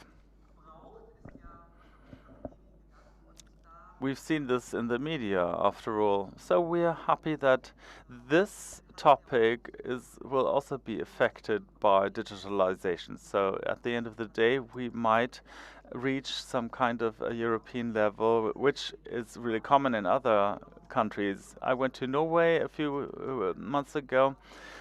E-mobility or heat pumps, that's not a problem at all. In some other countries, it's just going much faster. Also in the United States, well, not all the grass is always greener on the other side, but it's really about bundling all the leads and put into practice what's possible.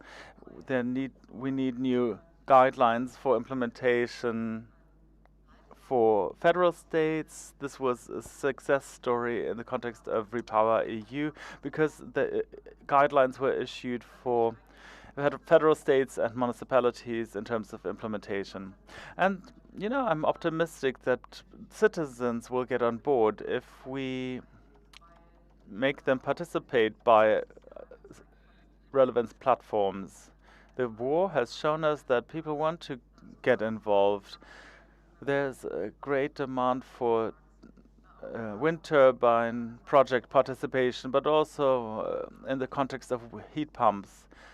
People are curious. They just want transparency, and they want to receive clear information. They don't want to get overwhelmed. And if this is accomplished, I will be optimistic. Well, when it comes to approval procedures, maybe we can get back to that later on. But now, Aletta von Massenbach. Internationally speaking, an airport is exposed to a lot of competition. You need to constantly invest into your competitiveness. You need to create the prerequisites to lead your airport into a carbon neutral concept. We talked about this. What are the inhibitors, the barriers that you perceive when it comes to your competitiveness? That's an interesting topic. Well, air transport is obviously not in the public interest, which is why I'm a bit sad that so many other things are. We definitely think that air transport is in the public interest, and it's linked to other markets. So there's a meaning. It makes sense to be able to travel long distances in a short time. So this is one of the reasons why many of the things that come into existence in East Germany are so relevant. It's about connectivity, and when we talk connectivity, it's also about competitiveness. Many regions vie with one another for domination. So who do we need to convince? The airlines, because they put it into practice in the air. We create the conditions on the ground. They approach us if they receive competitive framework conditions, operating times, production of sustainable aviation fuel, in short, SAF, and costs need to be effective enough for them, and they need to be clear about what the costs are. So, for example, should they offer a connection between Porto and Milan or between Porto and Berlin? It's a purely commercial question. In order to understand this, you need to be clear about how airlines work, logically speaking, and where they want to go. So we need to keep investing. The planning procedure was for the BER was not the reason why the project took so long. Well, a little bit longer. But this was not the fundamental problem, the original planning procedure, I mean. But what we are doing now, and we are doing something constantly because we want to develop this airport further for the region, we will need additional approval for that. It's not the case that once it's approved that it will always be approved. No, every stage of extension will need to be approved. We also need PV and wind power in order to decarbonize the airport and in order to make a contribution to a good carbon footprint of the airport. For that, we need approval procedures in order to position the airport in a good way in the global competition for the benefit of the region. Mr. Leclerc, you cannot really change the location of an airport, change it to the States or China. You have all kinds of locations all over.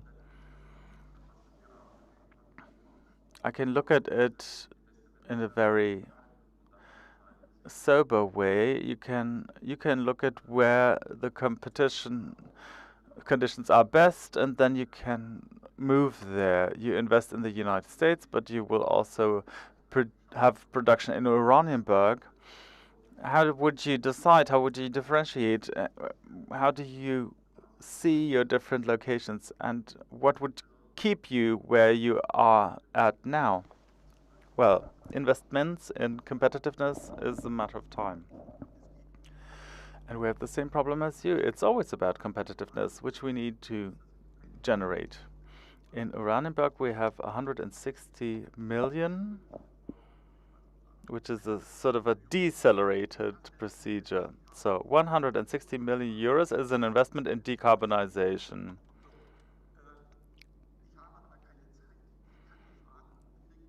But I don't have time. I can't wait around for a change of eras without doing an honest stock taking. I read an interview with the Minister of Economic Affairs of Brandenburg, or the state premier, that they are doing active industrial policy or politics. But, well, I, as an investor, go where there's a positive culture of welcome, or a positive business climate. I go to the United States. At the moment, I'm planning works for thermoplastic film in Massachusetts. I could also go to Brandenburg, but I don't have enough time, which is why I chose the United States. Sachen, die Sie wahrscheinlich auch oft hören. I'm sure you hear these things quite often, but you just spoke about competitiveness and how politics works. It was my honor to accompany the Coal Commission on behalf of the BDI, German Confederation of German Industry. And here we heard this often. It's dark below the lighthouse. Is that true? Do we not diversify enough in terms of value adding? I'm only in Brandenburg. In looking at SMEs, we're not represented well enough. Looking at economic policy in Brandenburg, they focus on attracting new investments, so Tesla, or maybe possible new investments in the future. But we are the current SMEs, and we generate wealth right now, and you don't support us. We need a very new approach to industrial production. At this point, we only focus on the aspect on energy supply. 55% electricity. Network charges and taxes make up a large amount of the price. Of 55% is the energy itself, and the rest network charges and taxes. We need to invest in expanding our grids, but it can't be that it limits us in our competitiveness just because we want to get active. It's impossible. Should not and cannot be allowed. Looking at the prices of energy, let's not go into detail. I am from Bavaria, so I will just shy away from this topic, to be honest. Ms. Peters wanted to come in. I think we need to also take a look at time, because we also want to hear to Professor Dr. Barth, and also looking, let's go back to approval procedures and what needs to happen in order to include citizens. But Mr. Tiefensee wanted to come in as well. Dr. Peter, well, we're going to hear from whether a federal minister has a proposal to announce, so we'll hear from him. Let's look at allocation. It has to do with direct delivery. It has to do with lowering the energy tax and approaching the European average. So many things still need to happen. The same goes for the consumer. The context, allow me to mention heat pumps and heating as a major topic right now in politics and on the media. I can only support what you just said. Location, Minister Steinbach sends his regards. Now, our industry is succumbed to the Inflation Reduction Act and is massively influenced by the IRA. So what can Germany do? We need a better response than just a few ideas, a few words. How can we retain or win back energy? Businesses, the economy. Meyer Burger is here. There are some players, lighthouse projects. But what about Canada? What about Asia? Looking at incentives for investment, we need to do much more. We, as Europe, need to reply to this. We need, if we want to maintain our level of prosperity. So this goes for investment, but also for other strategies in terms of strengthening this location. Allow me to react to this again. Many thanks again. And you didn't invite a business from Thuringia. He already spoke to Minister Steinbach, or rather Minister Steinbach already sent his remarks. So allow me to refer to this. There was applause from the audience. I'm wondering why that was. Was that because he criticized German authorities, or because he decided to invest in the US? The last thing would not be the right thing to applaud. And this also goes to Simone. Stop telling this story that the IRA makes sure that businesses leave Germany. In my opinion, that mostly refers to large-scale businesses. I don't know. I'm not aware of any small or medium-sized business, an entrepreneur that now decides to invest in the US. No, that only goes for large-scale businesses. They already have representations around the world, and for them that might be decisive. Yes, it's true, but that also influences small and medium-sized business. No, Simone, I don't agree here. We need, I do agree with you when you said we need a strong response to the IRA from a European, that we need a European response. Now, the fact that you're frustrated about all of this shouldn't mean that you speak about Brandenburg and Thuringia and its economic policy in that way. You should think outside of the box and look at others and see what they do. There's another bottleneck next to skilled labor, and that is the fact that a lot of applications are not complete. Let's look at what you need to bring to the table if you want an approval. If you have looking at the BIMS, the Federal Pollution Control Act in Germany. Now there are new regulations, and they are more comprehensive than 5 years ago. But let's just say a lot of businesses don't manage to hand in a complete set of documents, and then things are sent to and fro. And this is crucial. So I said that on the previous panel. I said CALTL is represented here, but let's not focus on all of them. Of course, we need those as drivers. They are motors, they are powerhouses, but it's dark below the lighthouse. So we need to shed light on our very successful, on our many SMEs. They are the main drivers, and their competitiveness have not decreased significantly during the pandemic. I think they might. So there is still investment now, looking at programs and also factories, establishment, settlement. If we want to support large-scale businesses with public programs, yes, but we also want to support what was second. I think Minister Steinbach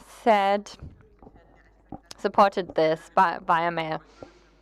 You will have to leave on time. Is that correct? Yes, more or less at least. I'd like to turn to Professor Dr. Barth, because he's going to be our next speaker. He's going to share his insights, and then we have a few more moments for Q&A.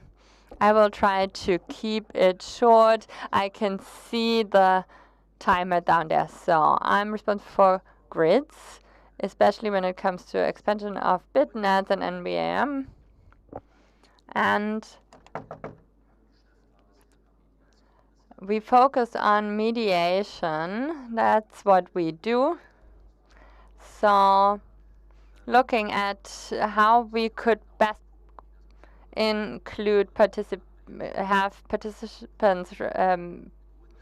participation. So we started a report that we want to conduct every year. It's a survey, and so we surveyed 2,000 people every year, 1,000 in East Germany and 1,000 in West Germany.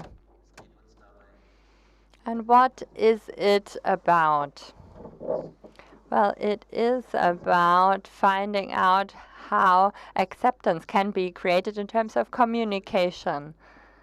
I'd like to share my hypothesis with you already, or that would be the result we want to see. Let's look at Germany. We need to shift our perspective. We need to focus on citizens. They are not the brake. They are those who can positively influence infrastructural projects. They can be a gain for all of us. I think if you look at it that way, things will take a positive turn. So my suggestion would be don't do a project without including the citizens. They can be real assets. We heard it already on the panel, on the previous panel. Now allow me to highlight that again. It's not the lighthouse, it's not those who sound most clever, and everyone, they are not the ones to pave the way, and everyone else is just trying to prevent them from doing so. That's not what's happening. Now let's look at the results, and they are similar in East and West Germany. We didn't see any differences in terms of how things were perceived. We asked them on average 80 questions. I will take you through the slides. The aim is to take citizens seriously and also look at where we already allow them, give them room for participation and where we don't. So we looked at several infrastructural projects and their perception. So what does perception mean? It means I am aware that this exists. So between 40 and 50% citizens see infrastructural projects in these different areas that you can see here on the slide. So urban development, transport, telecommunication, and others. So what does that mean? They're interested in that. Second slide. Every third citizen thinks there's room for conflict, potential for conflict with regard to infrastructural projects. And this question always pointed at the area they live in. So 1/3 think that there is potential for conflict, and that's something that those planning need to take into account. Nearly every second citizen does not feel well informed about infrastructural projects. If you plan it, if you're head of an infrastructural project, that they always think, well, we already published this somewhere, the citizens will know about it. Schlecht informiert. But every second citizen says they are not well informed or not informed at all. So this goes for 2/3 of our citizens. They think allowing citizens to participate is crucial. And here you need to have a distinction because they don't participate in the end, but what's crucial is that they could participate. They think it's important and they could participate if they wanted to. So if you make this offer for participation, then this means that you already satisfy 2/3 of the citizens. That's just the mere offer, and it doesn't even matter if they then actually participate or not, just the offer alone. And there's a share. Every 5th citizen, so 1 out of 5, and as I said, 20%, they are not aware of the fact that they could participate. And if you're head of a project, you usually think that you've communicated this already comprehensively and rather well, but that's not the case. 1/3, up to 1/3 is interested fundamentally to participate in infrastructural projects. I get that. I guess that's already more than if you're responsible for a project and what you would think. Now, this is the last slide, looking at key aspects, and one key aspect, and this is what all of this is fundamentally about. You need to inform the public early on as humanly possible. Let's take a closer look. Same figures in East and West. It has to do with transparency, credibility, mutual trust, providing information early on the project itself and its implementation. I think there is still a lot we can do. So thank you for listening. The report is available on our website. You're very much invited to download it, and it's also available as a printout adjacent to this hall. So I've learned the citizen wants to be informed, but not necessarily have to inform himself. So that's interesting. That's striking. Ms. Brugger, you will have to leave, and Ms. Gluckert, you have to leave in a bit. So I'd like to hear from you. How can we actually get to the place where we have better German speed?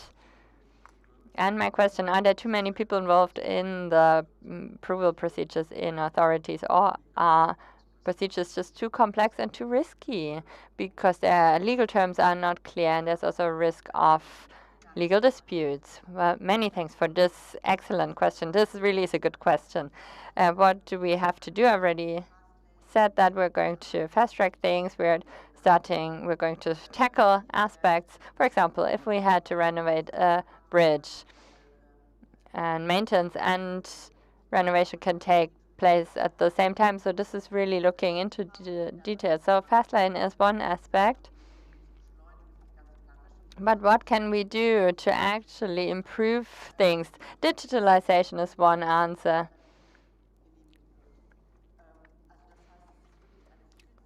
We want to accelerate approval procedures.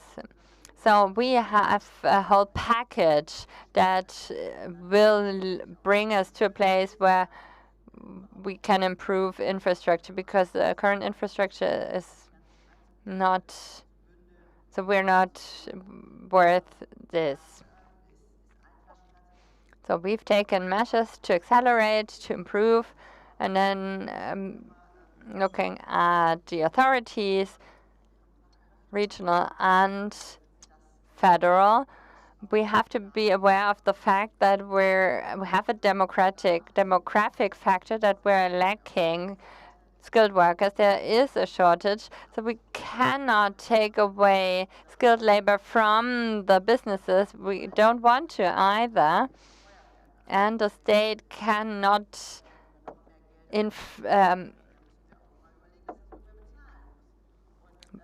become even bigger, because we have to remember someone has to pay for all of this as well. So there's an incredible amount of funding projects available on an EU level.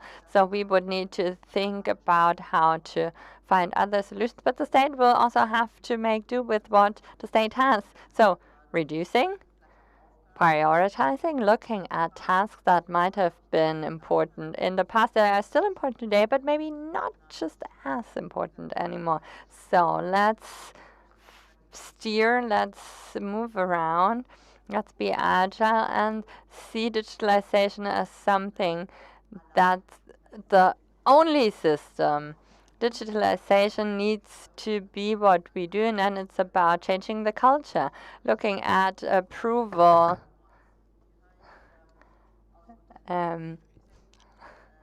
procedures. It's something we, so the claims, or what you mentioned, is something we hear time and again. And in Germany, personal things seem to play an important role. Who wants what? And that's something we shouldn't do. So my suggestion is to digitalize in order to allow procedures to be more just. I would be delighted to hear from the Minister from Brandenburg because I think he should tackle this. It's absolutely necessary. I think everyone's on board here. And one more thing on aviation. Of course, aviation is an important topic for us. I don't think you meant it in a different way. Just to say the state itself doesn't construct much or build much. But of course we want to make sure that investment goes on transport, on rail, and on water. But I would also like to see airports being expanded, but that's not a regional topic that goes for the federal state. Now, competitiveness, is that increased if we improve staff in authorities, or do procedures need to be improved? Well, that is the million-dollar question, isn't it? I really like to do my job. I like what my staff's doing, but let me just say it's not about employees not being able to do their job, but they are overburdened with regulations, with rules and regulations and overarching goals. You mentioned habitat already, just like diversity and climate neutrality. So there are just inherent conflicts, and they need to be solved. The municipal authority cannot solve everything on themselves, but they need support. Or let me just say that acceleration and the reallocation charge, the Renewable Energies Act, apologies, already made a change, and we cannot solve everything at one level. I think we need to solve everything together. We are already running out of time. Two last questions to Minister Tivense. You're well versed, your experience on a federal level, but also regional level. So looking at procedures and approval procedures, what would make sense in your opinion? Could we take out some layers? How can things become more effective? We have a representative here, a member of parliament.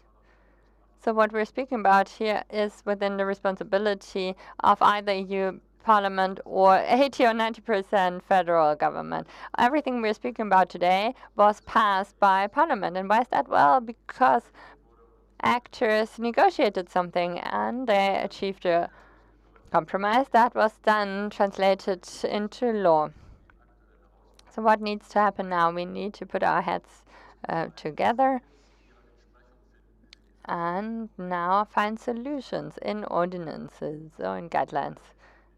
You're not going to hear me talking bad about public servants. That's what people like to hear.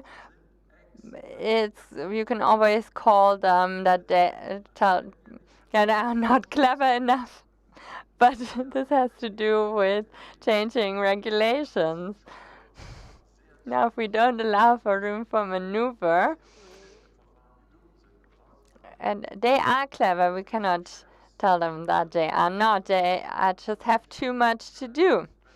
The boss has to take responsibility. He cannot leave after he started the business. So if the authority knows that the head of construction or construction manager didn't achieve one or the other thing. So that's what it's basically about.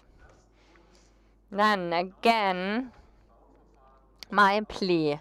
Let's look at construction procedures. Let's cooperate, SMEs and authorities. Let's sit down at a table. There is a fast lane, or even a fast lane, a super fast lane. If we sit down once, speak about everything, the environment, transport infrastructure, procedures, approval procedures, it just makes sense to talk to each other instead of sending documents online. I think we need to support each other. That is, in my opinion, a good solution. If I may, one very last question to Ms. Peters. Dr. Peter, you are a well-known representative of the German Green Party as well. And within your party, there's also a conflict between the two objectives, climate protection and also sustainable economy. So how can this be solved? Because I think they are largely intertwined. So me as a representative of the Confederation, I don't represent a party. I followed what the guidelines of the Ministry of Environment very closely, and it was always very clear nature conservation, protecting the environment is key. But for us, this is cause for a discussion. We need to organize ourselves in a way that we can be CO2 neutral in the future. And we also need to look at how can we accelerate procedures, have larger areas. So we find ourselves from the BDI on the other side of the table of the BEE, apologies. So renewable seems to be the silver bullet, and yes, it can be, but we need to implement them. So I really hope to see a new strategy, a new approach to the strategy in wind and solar power, that we will see an acceleration of procedures, and I really hope that we're not scratching participation. If I travel around, if I look at wind parks, wind turbines, there's one thing I learned. If people are can participate, that's good, but that doesn't happen usually. They're not included neither financially nor in the procedures. And the same goes for farmers who make their property available, their land available. I think we need to have this discussion. We need to speak about what's the objective and how can it best and be implemented, and also in the fastest way. New technology, reconstructing the economy, can be done if we improve our ways of procedure. Many things are happening fast, and that also goes for the employees of the authority. So warm thank you. Round of applause to my panelists. I think there will be talks within the Ministry of the Economy, Federal Ministry, and State Ministry. I think people are ready to do things differently, and these are complex matters. It has to do with the legal disputes, rights to appeal, protecting the environment, CO2 neutrality, participation of citizens. There are many things we need to talk about. It's complex. It's an incredible task to tackle transformation that we have ahead, where we want to preserve our prosperity and our way of life. So all of this is complex and a challenge, and I'd like to close this panel and would like to pass the floor back to the CEO and the President of the East Economic Forum, OWF.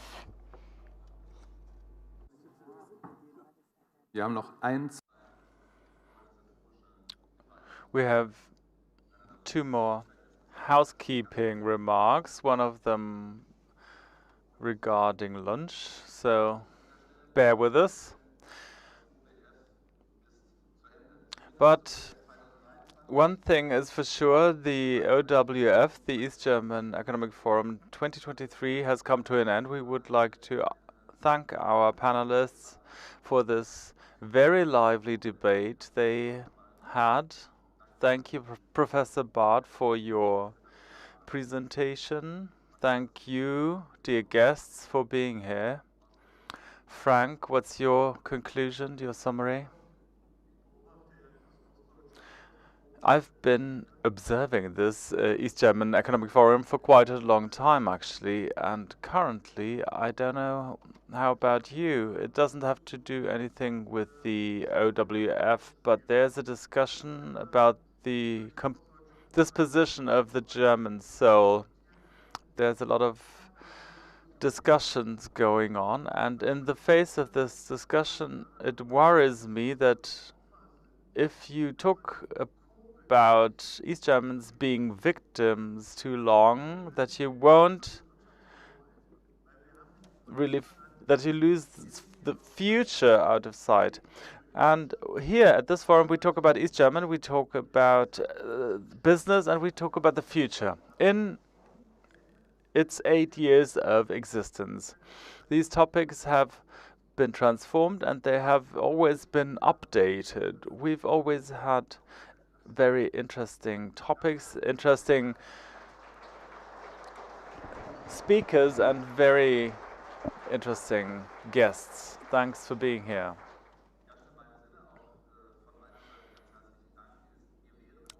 I would also like to say thank you, and we're looking forward to receiving your feedback. You will get a link, and if you have any thoughts or criticism that you would like to share, please do so. And you have something important to address? Oh yes, I want to say a lot of thank you words. And we would be happy if you stuck around a little bit for lunch. It's on the terrace of Ovino. It's not that easy to find, but that's where lunch will take place if you have a little bit of time or want to continue the discussion. And there's more people we would like to thank. Frank, yes, I always forget people because it's so many, not only those who have been mentioned already. You will also see how awesome this restaurant and this hotel is. So all those working here at this hotel, I would like to thank the entire crew for the entire operation and preparation. Thank you. Not least, we have an amazing agency that helped us in hosting this event. I won't tell you what it's called because I don't want you to book them away from us because, yeah, Kaiko is their name. Thank you very much. Now it's your turn. Oh no. I would also like to thank my own team of Land der Ideen for preparing this event. Thank you so much.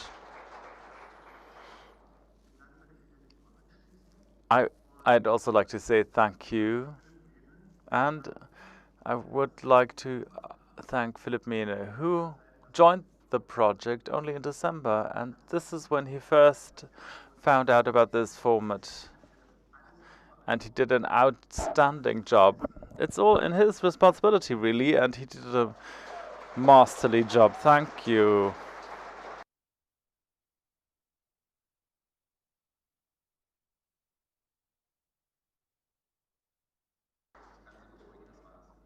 So, you can be rest assured that this was it, and enjoy your lunch.